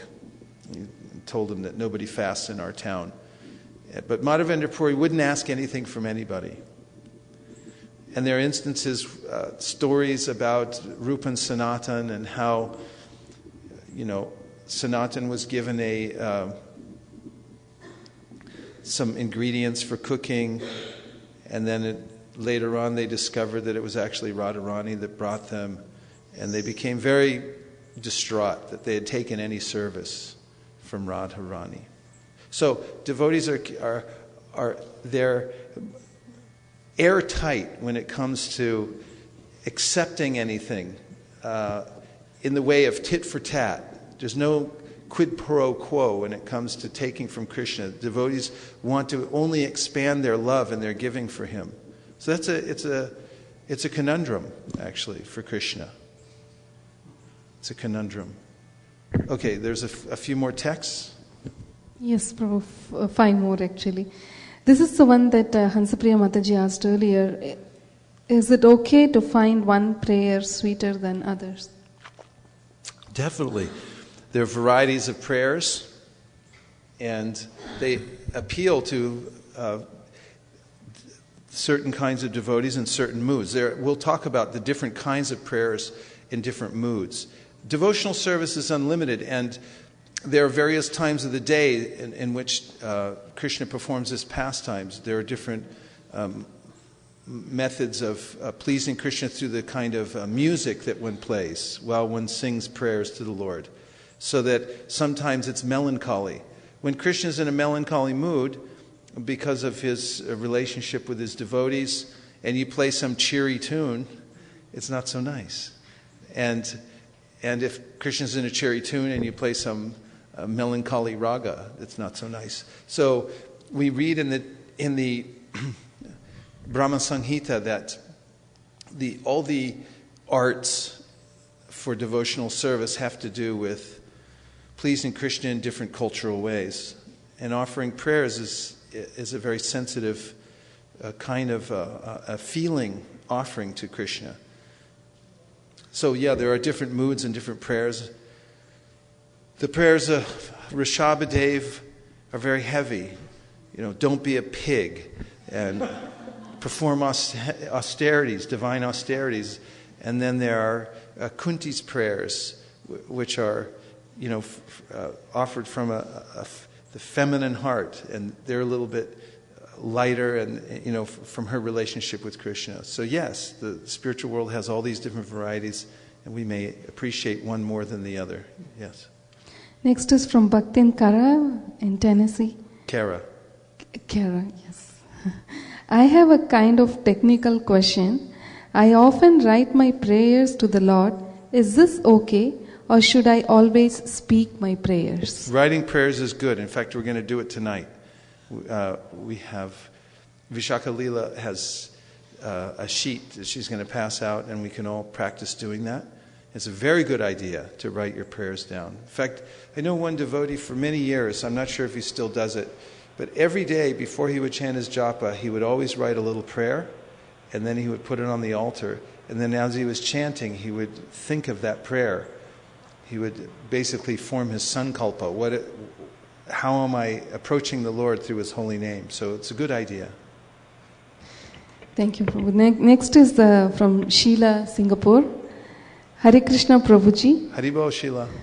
Is there any difference in potency in chanting the Sanskrit verses of prayers or just chanting only the translation as given by Srila Prabhupada? Please throw some light on this. Well, again, there's variety, but there is everything in the world has some kind of potency. Every object and every sound vibration has some kind of potency, and when you're dealing with the internal energy, there are different varieties of potencies. It all depends really on the mood in which you're saying something, how you're offering the prayer. Prabhupada wrote a lot of his prayers in English, or some of them in Bengali. I mean, some are in Bengali. Of course, this Bengali language is very sweet, was spoken by Lord Chaitanya Mahaprabhu himself, and Sanskrit language is Devanagari and so forth. But not necessary if the mood is there. Even if one can't pronounce the Sanskrit properly, but is offering it in a mood of love and surrender to Krishna, then he accepts it. Again, it's the bhakti that's behind it. Having said that, it's very nice to be able to remember the Sanskrit, the original Sanskrit that it was spoken in, because that has a certain potency to it. So next one is from our Malini Mataji. From who? Malini Mataji. From Malini. Yes. Hare Krishna. Thank you for the class and nice questions. My question is that when we pray for our goals for books, what mood of prayer is that in? Is it considered following in the footsteps of acharyas? Is that considered selfish? No. Please go ahead and pray like that. Prabhupada asked us to pray for him sometimes when he got sick. And he would say, "My dear Lord, if you so desire, please, give health and cure our spiritual master. Thank you for considering our request."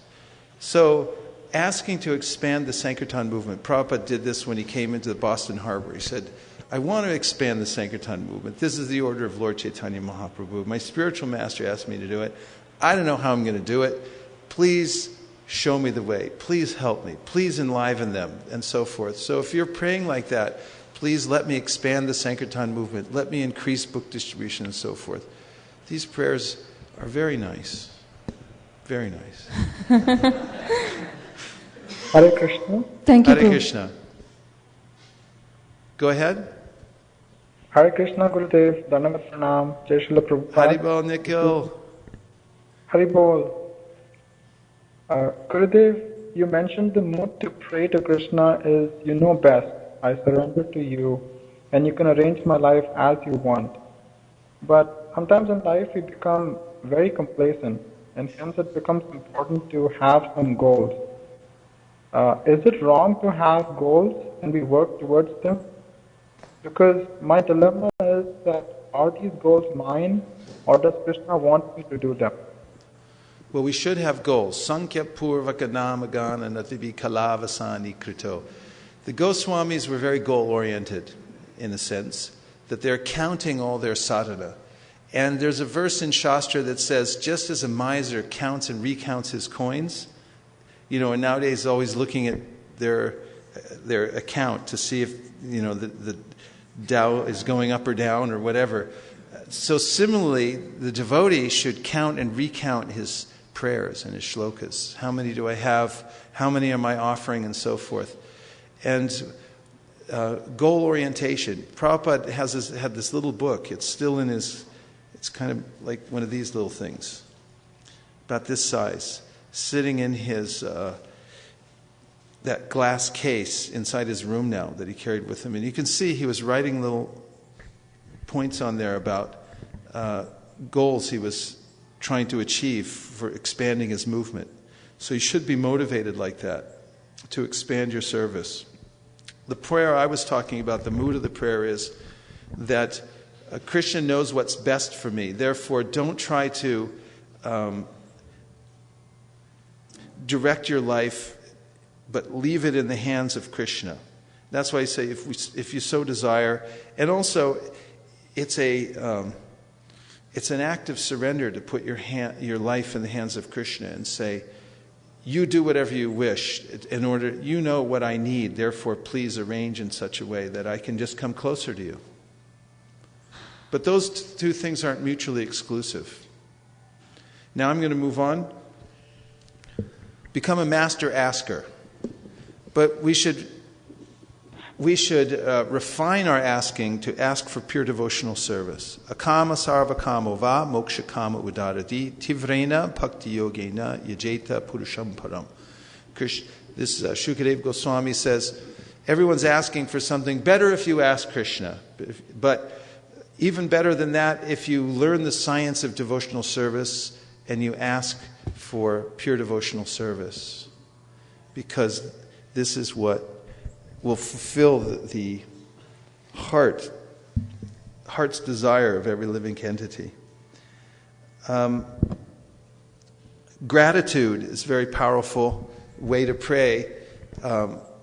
Vishakalila inserted in some of the notes that she gave me about prayer one historical personality, not necessarily a Vaishnava in her line, but just a regular personality was talking about prayer, was saying that if one were simply to say thank you wholeheartedly to Krishna, this is a very nice prayer.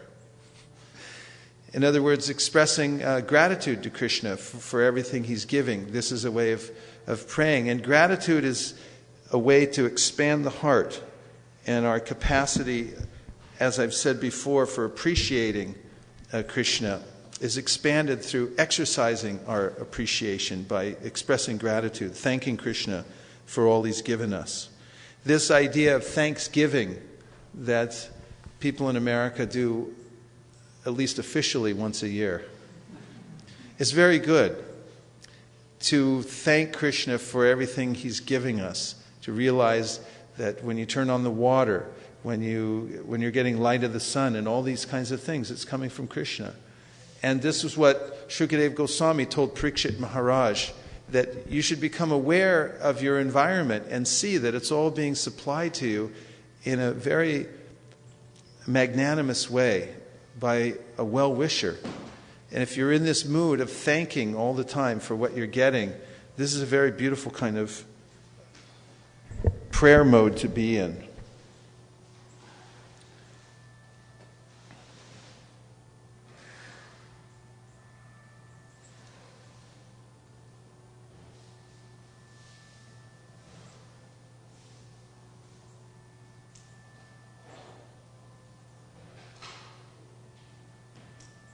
Sincere prayer,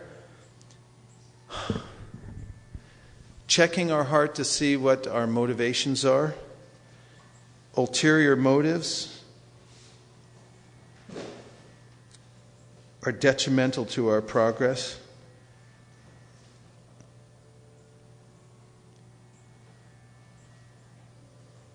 And opening our heart and offering sincere prayers gives us an opportunity to look and see what is the state of our heart.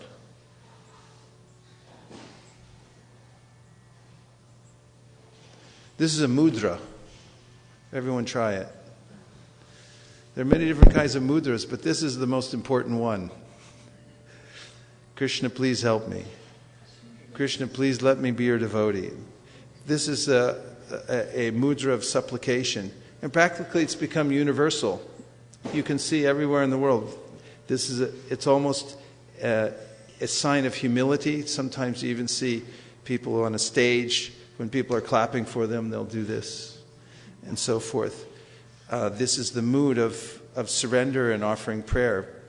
But but we can see from these different pictures that this is universal and universally satisfying.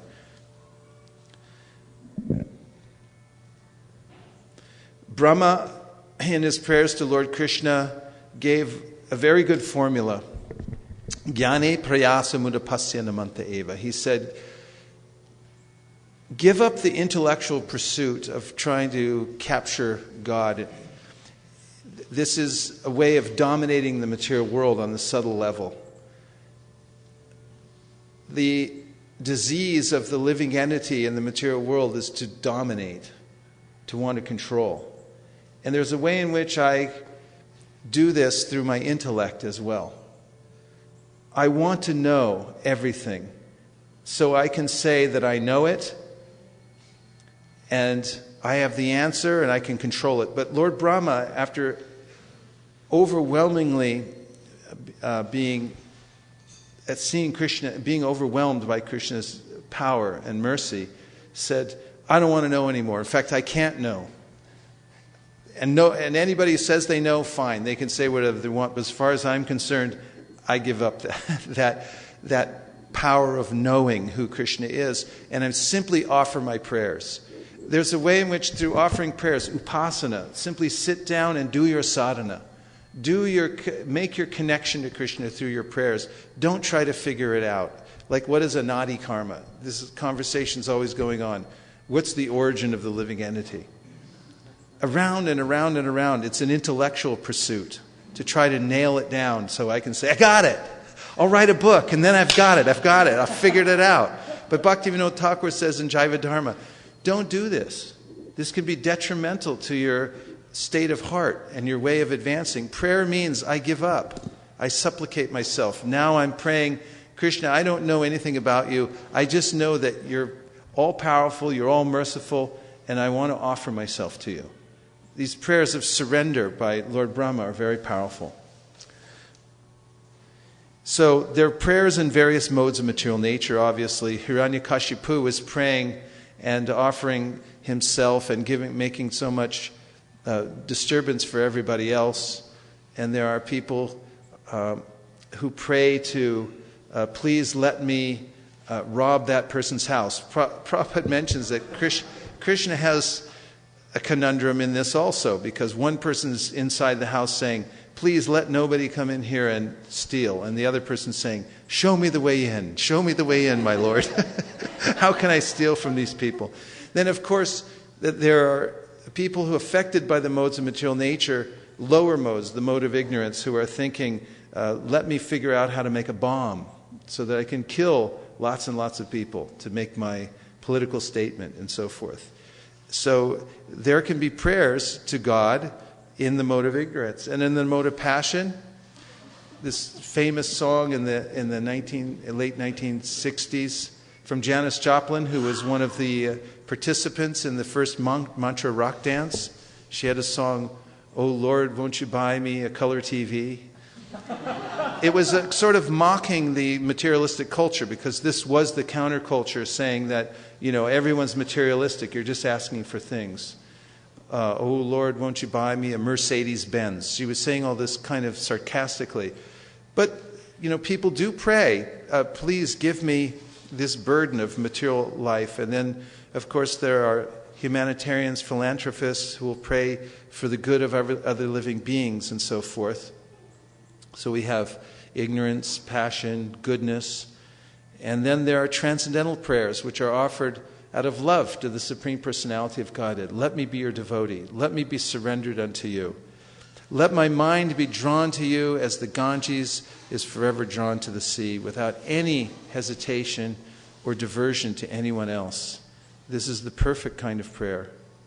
So we're going to pass out some sheets now and some pens. And take some time to meditate right now. Please close your eyes while she's passing these out. I have one question that came in. Can I ask, Prabhu? Okay. This is Sam from... Let me mention this. She's going to pass these out. And take some minute, now that we've been talking about prayer, take a minute to meditate on your favorite deity. And as you're doing that, see what's in your heart and offer a sincere prayer in writing. Now's a chance for you to express yourself. You're an eternal living being connected to the Supreme Personality of Godhead. Now, solemnify that by offering a beautiful prayer in writing, or a simple prayer, whatever you like. It could be simple, long, short, eloquent, or any way that you can do that. Okay, a question. This is Sam from Toronto. Hi, Sam. Hare Krishna.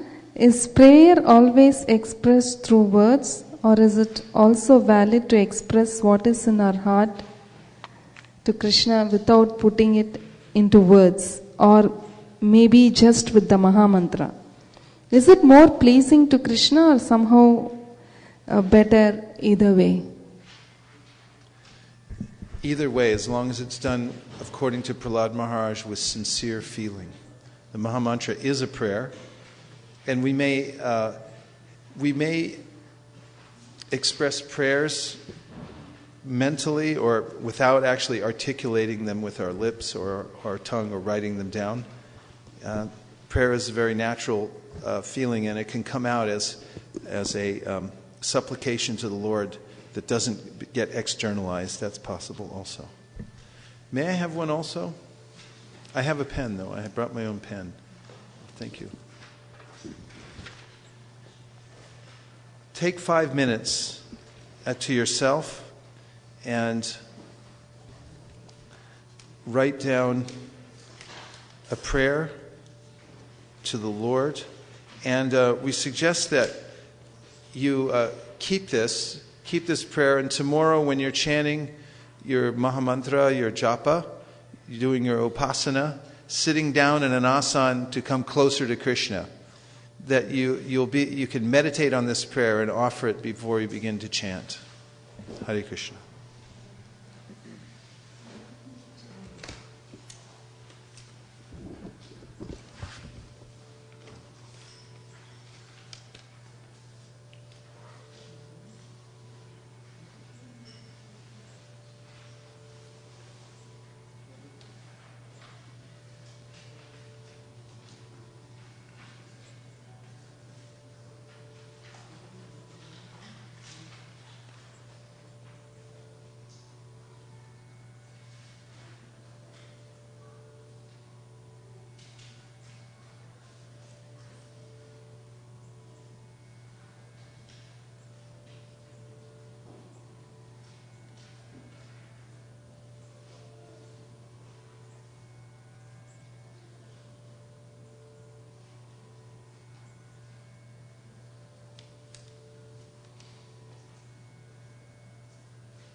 I know it'll be hard to stop,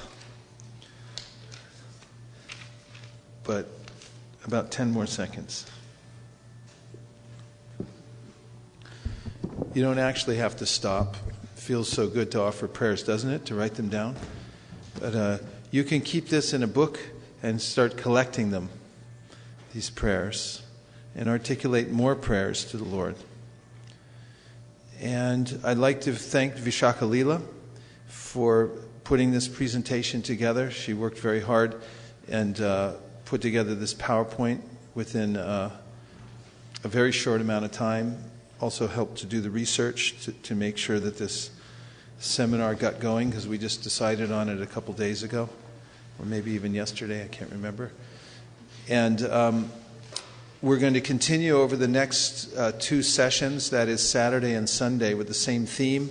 We'll be investigating some of the great prayers of the Vaishnavas and looking into the various kinds of prayers, the nuance in prayers and the different moods that are offered by Vaishnavas and so forth. And we'll become very focused on this prayer. By the end of the week, we'll have covered a lot of the different areas that relate to this subject matter. So now it's about 5 minutes till. Any last question? Any more texts coming? Yes.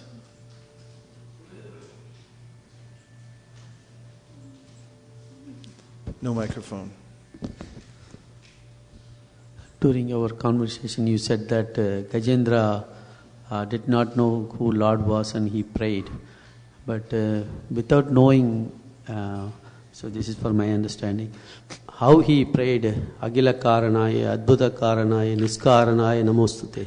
He had recited those prayers in his previous life, dutifully.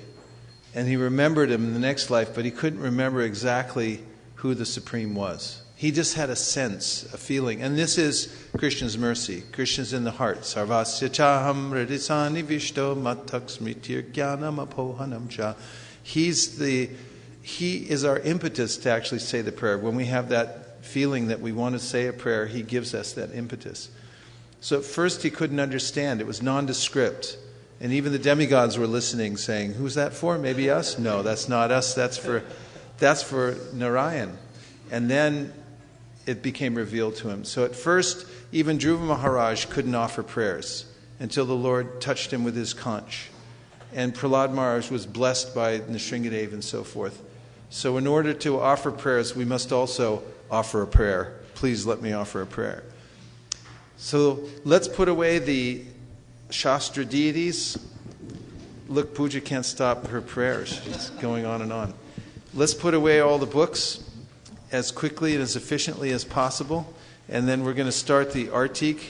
And we're going to have the best kind of prayer according to Sri Chaitanya Mahaprabhu's Samkirtan. Because when we're congregationally chanting, offering prayers together, we get synergy and the effects of the sincere hearts of all the Vaishnavas. Thank you very much. Srila Prabhupada ki jai, Gaur Bhaktivinoda ki jai, Go Premanande, Hari Haribo, Vancha Kalpatarubhascha, Kripasinabheva cha, Patitanam Pavanebhyo, Vaishnavebhyo, Namo Namaha.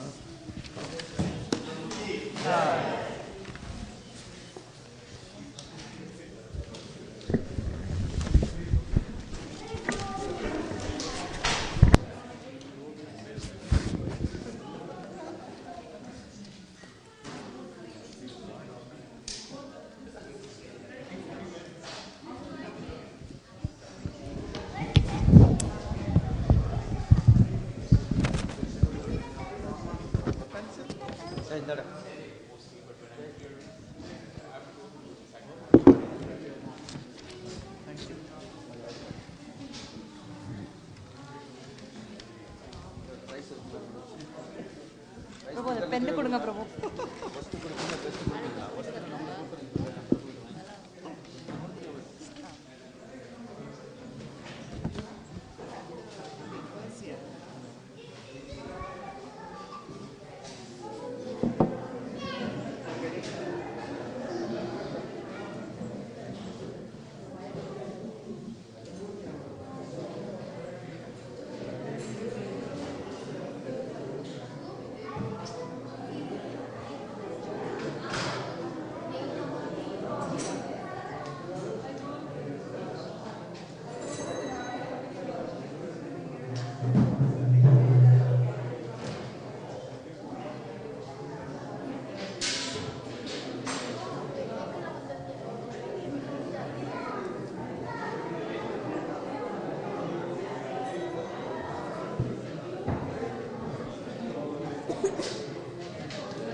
Prasadaya Krishna Prishtaya Bhutale Srimate Bhakti Vedanta Swami Iti Namine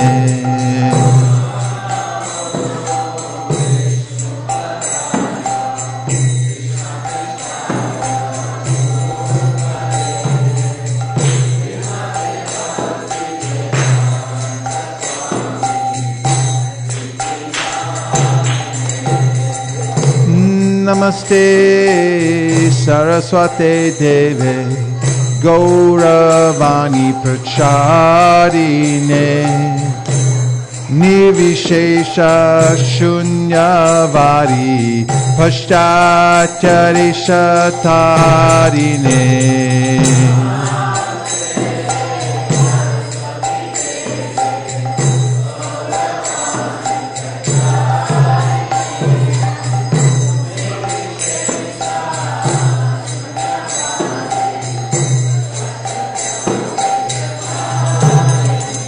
Jaya Jaya Gaura Chandera Rotiko Shobha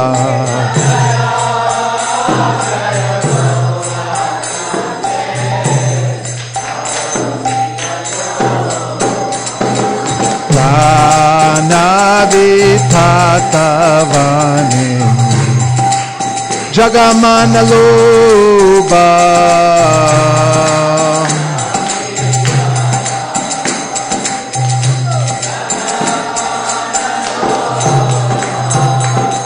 Jagajanamana-lobha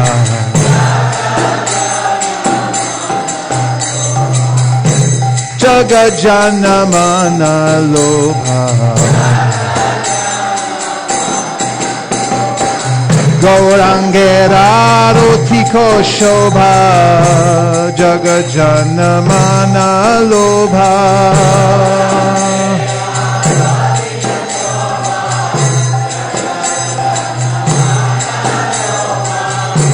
Gaurangera Rotik Shobha Jagajanamana-lobha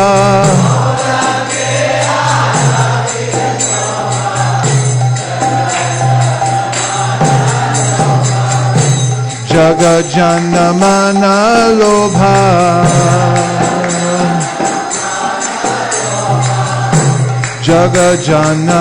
Jagajanamana-lobha Hari Bol, Hari Bol, Hari Bol, Nitai Gaur Hari Bol.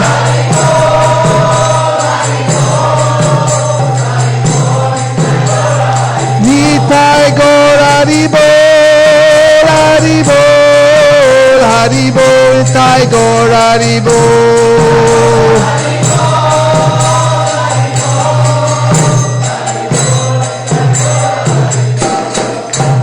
Jake Nitai Chan Bamega Dadhara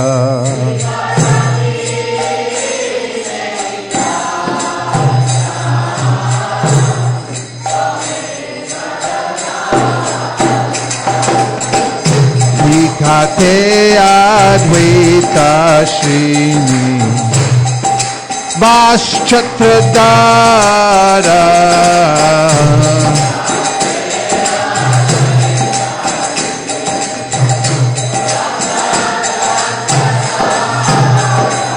Bose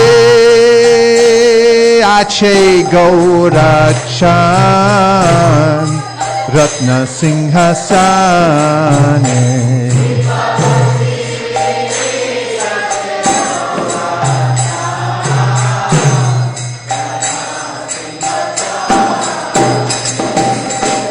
Arati kore na Brahma Ari Deva jane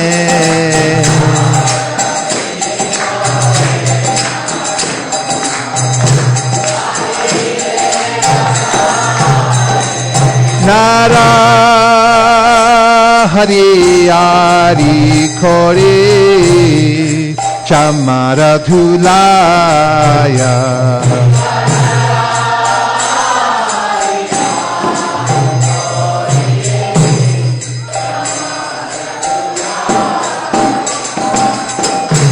Sanjaya Mukunda Vasu Goshari Gaya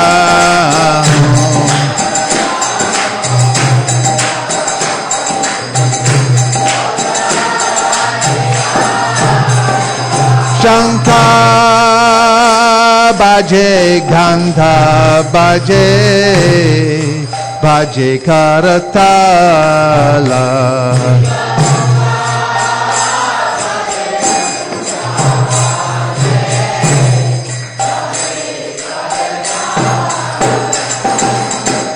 Madhura Mridanga Baje Paramarasala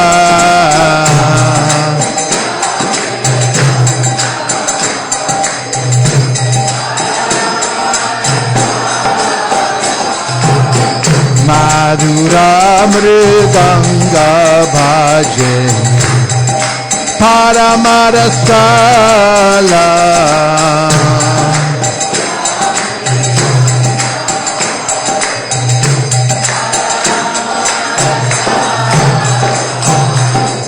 Madhur, Madhur, Madhur Bhaje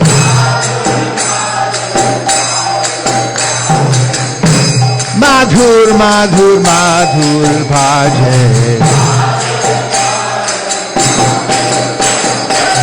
Shankha Bhaje, Ganta Bhaje Madhur, Madhur, Madhur Bhaje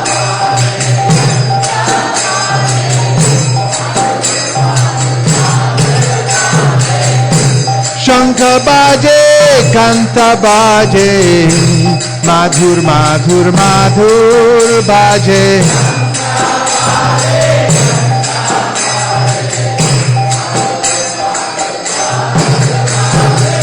Madhur, Madhur, Madhur Baje.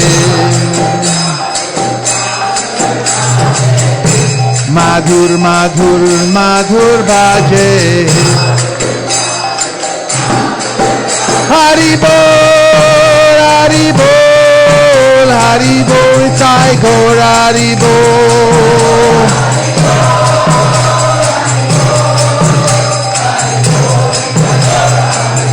Sai Gaur Hari Bol, Hari Bol, Hari Bol, Sai Gaur Hari Bol.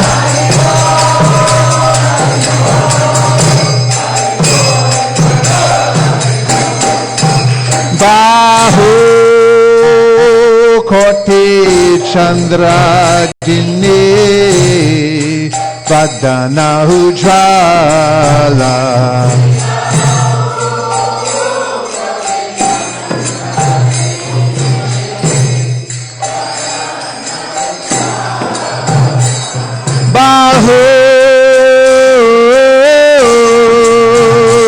Bahu Koti Chandra Jini Vadana Ujjvala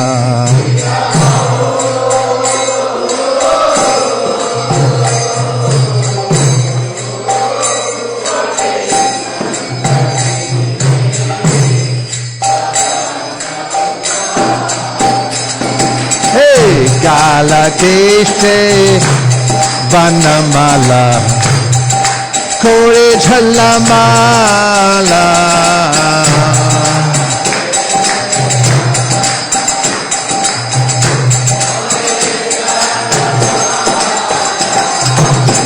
Gala Deshe Vanamala Kore Jhalamala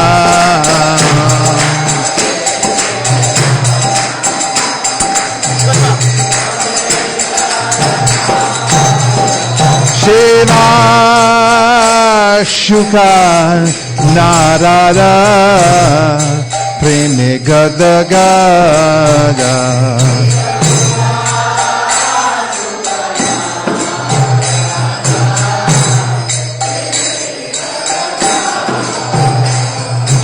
Deva Shuka Hey Narado Preme Gada Gada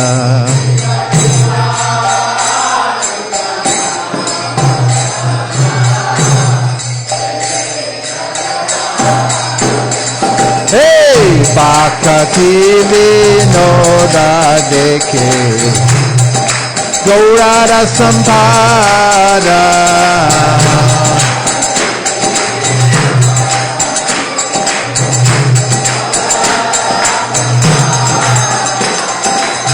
Bhakti Vinoda Dekhe Gaurada Sampada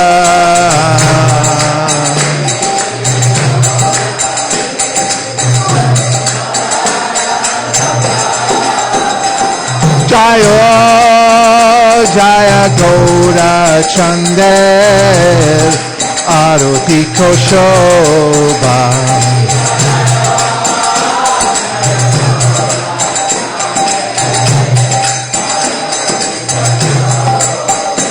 Jaya Jaya Gaura Chandel Aroti Koshoba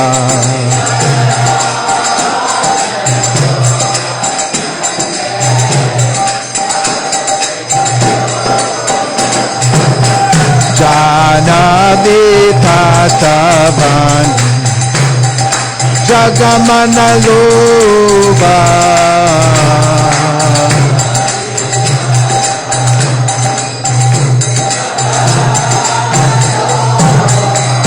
Haribol, Haribol, Haribol, Thai God, Haribol.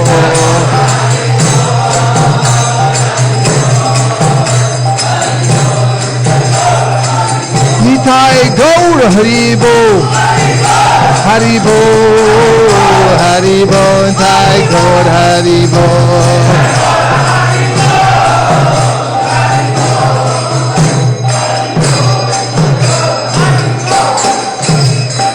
Shri Krishna Chaitanya Prabhu Nityananda Shri Advaita Gadadhar Shivasadi Gaur Bhakta Binda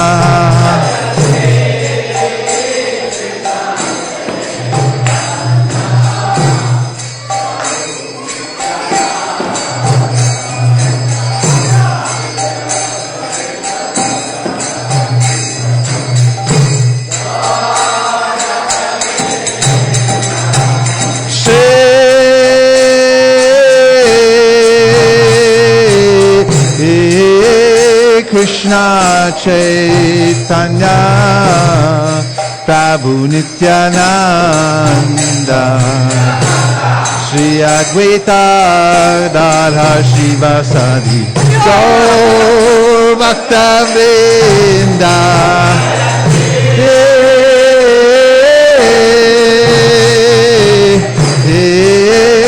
Krishna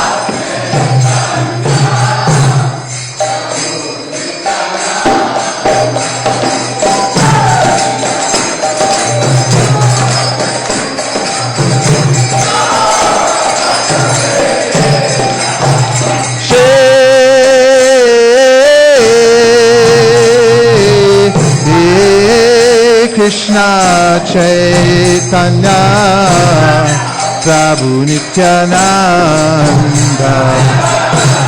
Shri Advaita Radha Shivasadi Gaur Bhakta Vrinda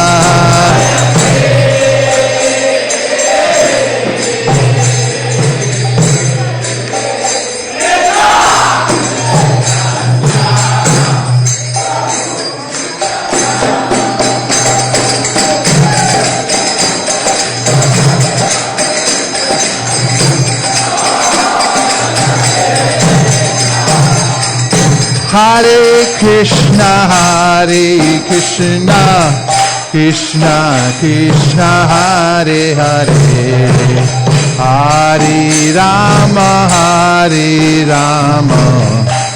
Rama Rama Hare Hare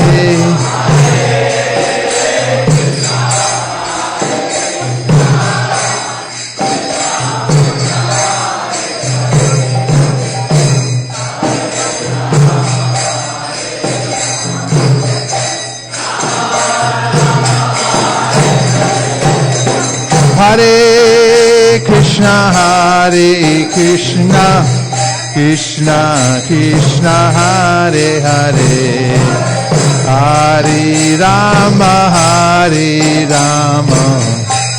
Rama Rama, Hare Hare, Hare Krishna.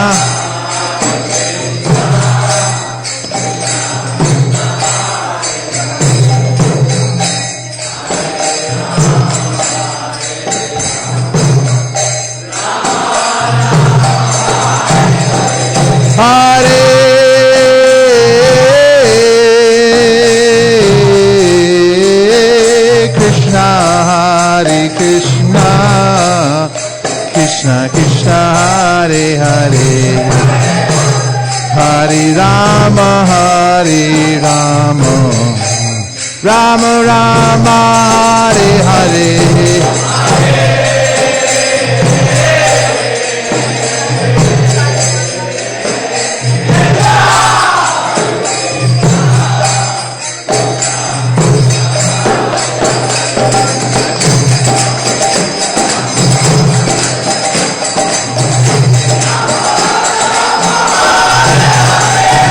Hare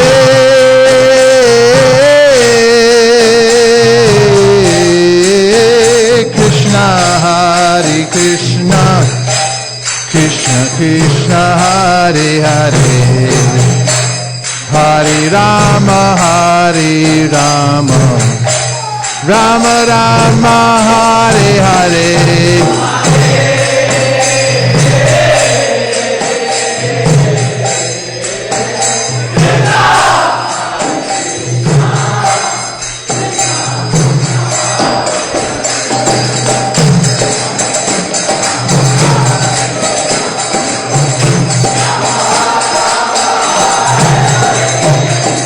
Hare Krishna, Krishna Krishna, Hare Hare, Hare Rama, Rama Rama, Hare Hare.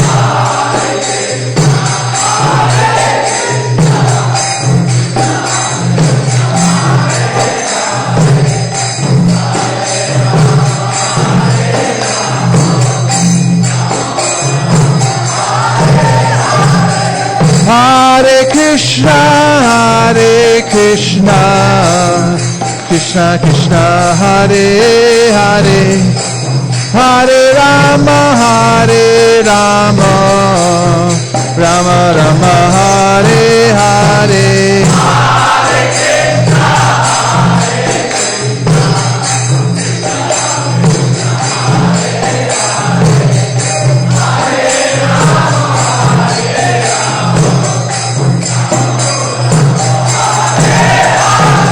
Hare Krishna, Krishna Krishna, Hare Hare, Hare Ram, Ram Ram, Hare Hare.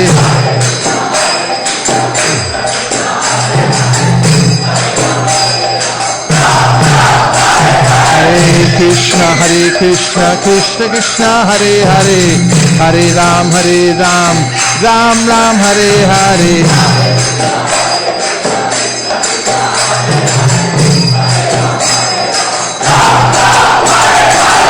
Hare Krishna, Krishna Krishna, Hare Hare, Hare Rama, Rama Rama, Hare Hare.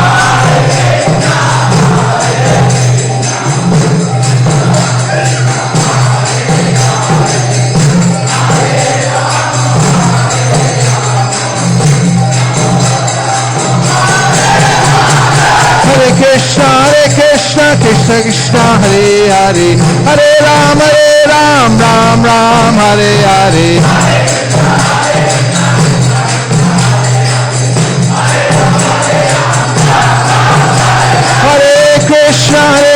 Krishna Krishna Krishna Hare Hare Hare Ram Ram Ram Hare Hare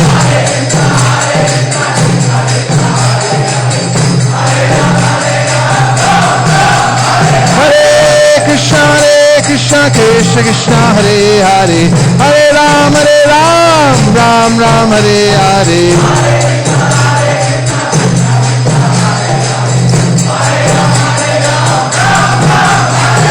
Nitai Gauranga Nitai Gauranga Nitai Gauranga Nitai Gauranga Jai Sachinandana Jai Sachinandana Jai Sachinandana Gaura Hare Gaura Hare Gaura Hare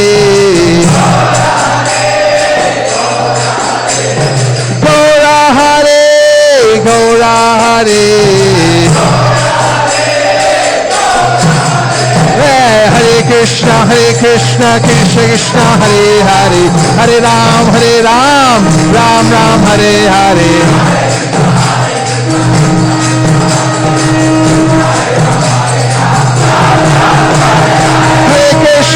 Krishna Krishna Krishna Hare Hare Hare Ram Ram Hare Hare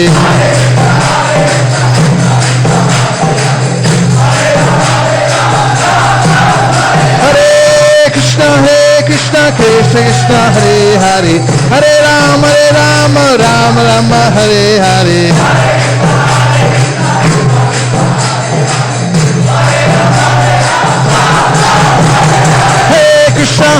Krishna Krishna Hare Hare Hare Ram Ram Hare Hare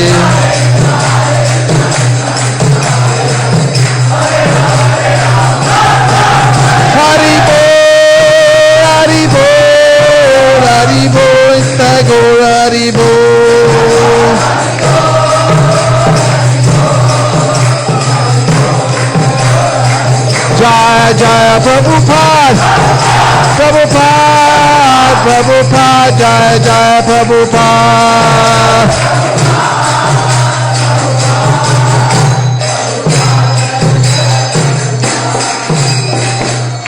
Jai Om Vishnupad Paramahamsa Parivrajacharya Ashtotarashta Shishiman Abhay Charanara Vinda Bhaktivedanta Swami Maharaj Srila Prabhupada Ki Jai Jai Om Vishnupad Paramahamsa Parivrajacharya Ashtotarashta Shishiman Srila Bhakti Siddhanta Saraswati Goswami Maharaj Ki Ananta Koti Vaishnavinda Ki Namacharya Srila Haridas Thakur Ki Prem Gaho Shri Krishna Chaitanya Prabhu Nityananda Sri Advaita Gadadhar Shivasri Gaur Bhaktavinda Ki Shri Shri Radha Krishna Gokupinath Shamakund Radhakund Giri Govardhan Ki Shri Vrindavan Dham Ki Shri Mayapur Navadip Dham Ki Shri Jagannath Puri Ki Tulsi Devi Bhakti Devi Ki Jamuna Devi Ganga Devi Ki Shri Ahobalam Kshetra Ki Tulsi Devi Bhakti Devi Ki.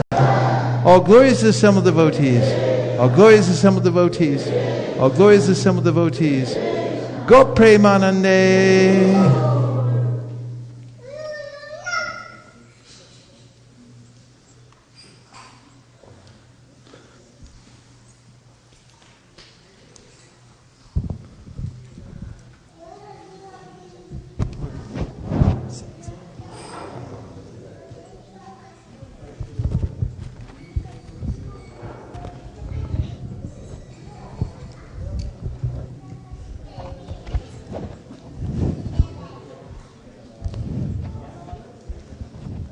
Namaste Narashingaya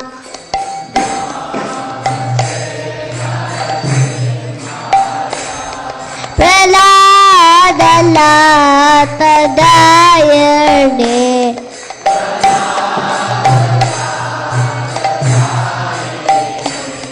Hiranyakashi Purakshaha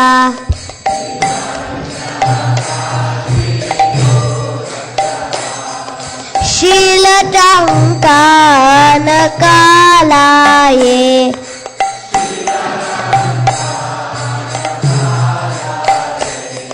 हितो नशिमा परतो नशिमा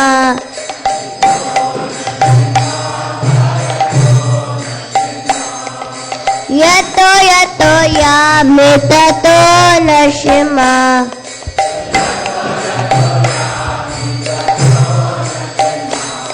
बहिर्नशिमा हृदय नशिमा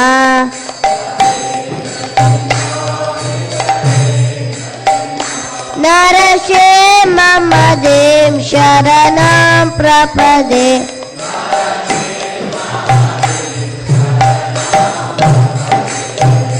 तव कर कमलवरे एनका अद्भुत श्रृंगार लालिता हिरण्यकशिपु तनुभृंगा केशवदीता नरहरि रूपा जय जगदीश हरे जय जगदीश हरे जय जगदीश हरे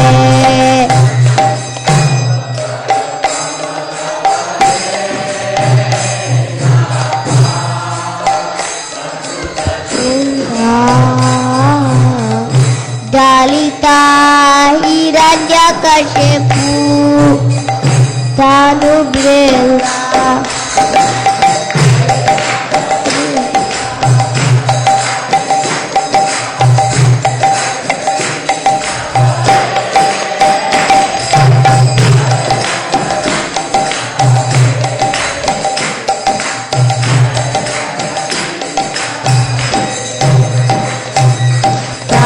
कर कमलवरे नाका अद्भुत श्रृंगार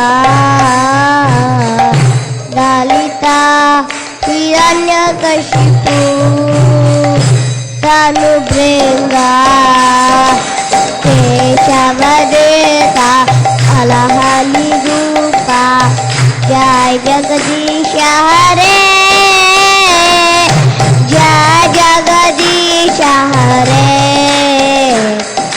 जय जगदीश हरे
भक्त प्रहलाद जय भक्त प्रहलाद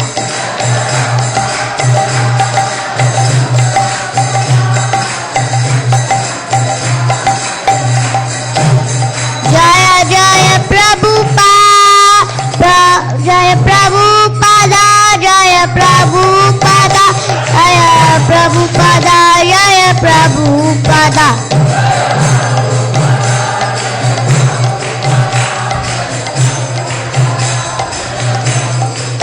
लेताय गौर हरि बोल लेताय गौर हरि बोल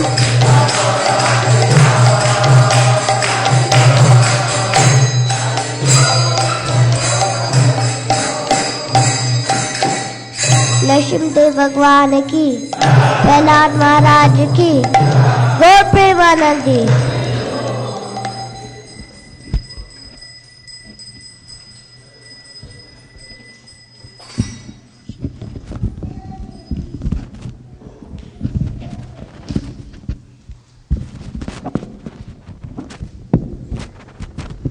Welcome to Silicon Valley's newest temple, built on book distribution. Haribol.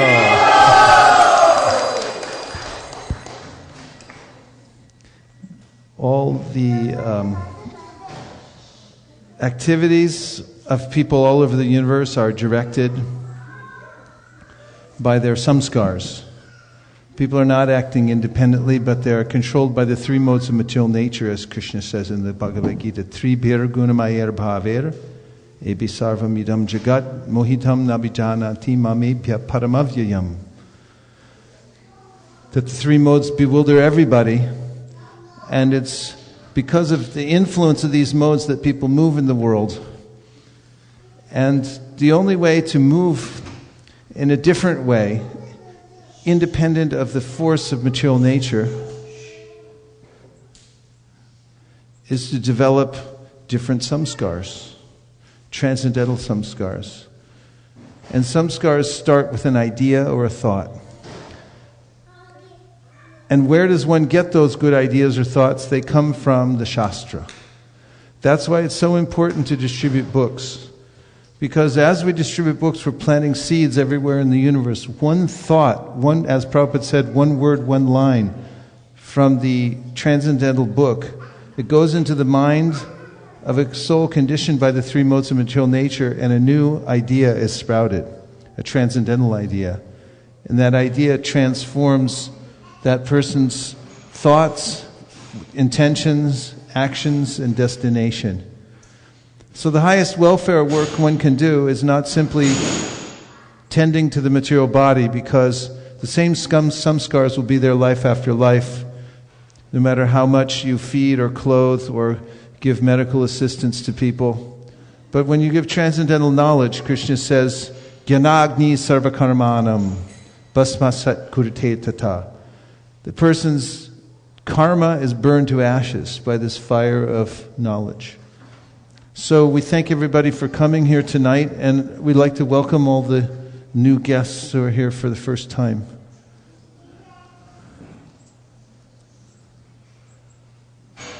This is SKP. For the first time he's here. Let's give him a hand. That's the way Krishna consciousness is. It always feels like you're doing it for the first time. Who else is here for the first time? Besides, welcome. Would you mind introducing yourself? We'll just give you a microphone so... Me? Yeah. Okay. Irina. Irina, Hare Krishna. Welcome. Where are you from? I was born in Moscow, Russia. And you probably know that a lot of Russian people turn into Krishnite. And it started at least in 60s. And we have huge communities that are Krishna. And my friends of mine, that they are attending your church, and they invited me, so they told me about it. So I found you. Do you live here? I live close by, yes. You live close by. Yeah. Can we get a Russian revolution going around here, do you think? We don't need revolution. No, only I mean, we would like to have expansion. thousands and thousands of the Russian people that live in the Bay Area coming. We There can are arrange? coming. There are coming. No, Yeah. here. Here? You're the only one here tonight. We'd like 10,000 Russian devotees to come here. Well, we put a thought, so we can manifest it, right? Okay, we'll put you in charge. It's an honor. Okay, you're in charge of the Russian branch. Okay. Hare Krishna. Please bring all the Russians from over the Bay Area, and we'll begin Russian classes, we'll order Russian books, and we'll begin serving Russian food also. Thank you. So nice to have you. Anyone else here for the first time? Who are the cooks for tonight? Yes, one more. Hare Krishna. Hare Krishna. Yeah, I'm actually coming from Denver. Earlier I was in Boston. I had seen you in Boston. Yes, good to see you again. Good to see you. And my family is in Denver, so this is my first week here. I'm doing back and forth. In another month, we'll be relocating here. You're relocating here. Yeah. Tell everyone your name. My name is Lakshman. This is Lakshman, everyone. He's relocating from Denver, Colorado. And Lakshman, wait. We have to give him in charge of something too. Irina's got all the Russians. What was your main service in Denver under Tusha Krishna Prabhu? I used to distribute books, Prabhu. Haribo! Well, we might be able to find a spot for you here somewhere. Lakshman, we're so happy to have you. Thank you for relocating to the Bay Area. Hare Krishna. Gaur Premanande. Yes. Which company? Cisco. What?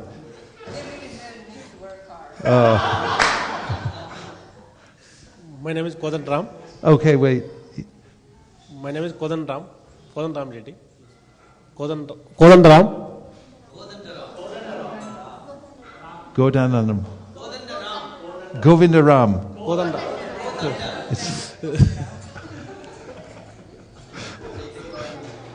Kodandaram. Godandaram. Yes. Okay, what does Godandaram mean? Kodan. Sriram. The bow of Ram. Yes. Nice. So I am now working Cisco, my case friend.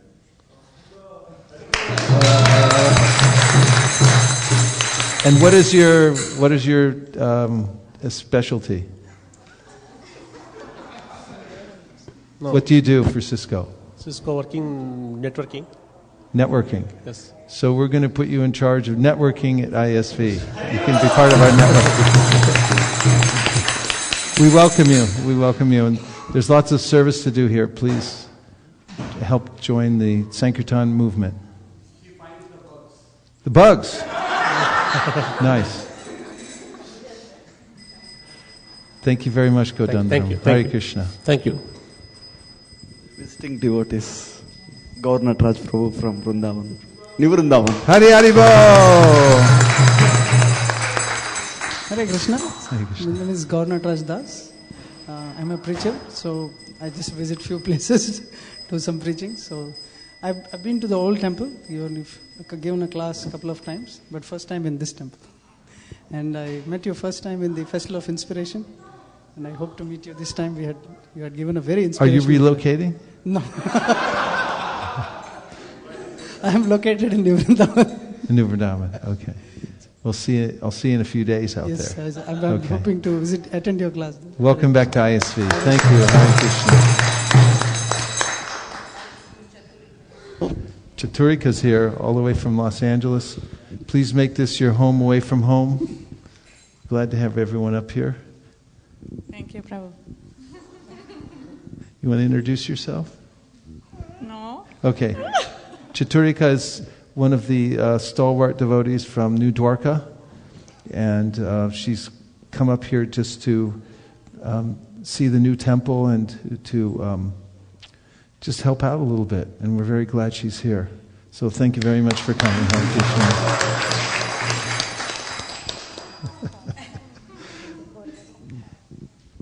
Who are the cooks for tonight? Bhaktavatsal and Parthasarthi Prabhu were in the brand new kitchen cooking, and do we have news about the cleaning crew? I'm seeing some things coming across the internet, but it's a volunteer crew for tonight. So anyone who'd like to stay and help clean the beautiful new temple, the floors need to be swept and mopped. It's a lot of fun, actually, in the new temple, because there's lots of room to sweep to your heart's content. No one can slow you down like the other temple was. It's hard to get any distance in there. And any announcements for this weekend? Yes. Glasses? Anyone missing glasses? Shraddha Devi has them. Today is the wedding anniversary of Sundari Leela Mataji and Shri Kumar Prabhu. So is that right?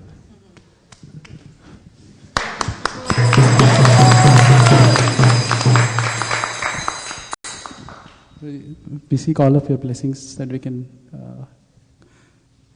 employ our Grihastha Ashram completely in service of Guru and Krishna and ISV. Okay, let's solidify that by chanting the Mahamantra together. Hare Krishna, Krishna Krishna Hare Hare Hare Rama Rama Rama Hare Hare. Congratulations, it's a big achievement. Any other announcements? We're going to sing some prayers before Prasadam.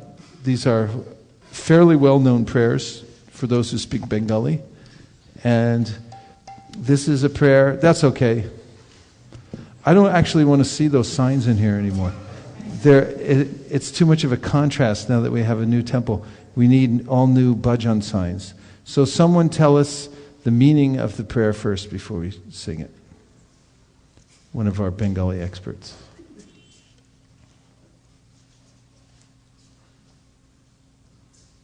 Do you want to give an explanation? Sharira Vijajal?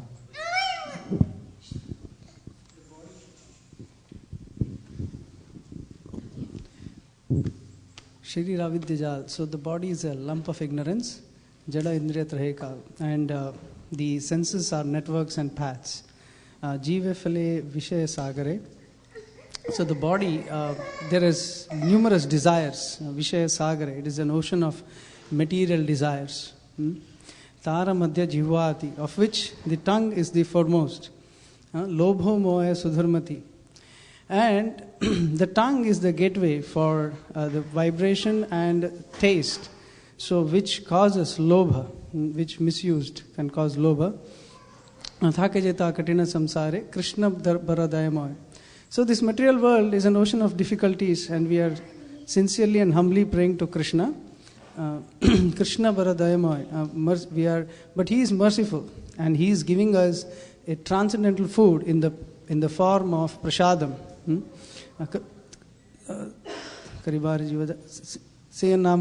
So like that, He has given us this transcendental prasadam in the form of rice, dal, and all the beautiful things. And we should savor them with love and respect for Krishna. And by that way, we will be purified, and we can use all these senses in the service of Krishna. Go Premanande Sharira Dvijajal Jodendriya Tahikal Jibe Bilivisha Shogade Dharmaje Divayati Lobamai Sudurmati Takejita Katina Shangshare Krishna Baradoyamoy Goribare Jihajai Swaprasad Dilubai Shenamrita Pao Radha Krishna Gunagao Premi Dako Chaitaninitai Ma Prasari Govinde Nama Brahmane Vaishnave Swapa Punya Vatam Rajan Vishvaso Navajayate Prasare Sarvadhukana Hanirasyopajayate Prasana Chetaso Yashu Buddhi Paryavatishtete Bhagavat Shrima Prasariki Go Premanande Nitai Gaurari Bol Hari Bol Hari Bol Nitai Gaurari Bol.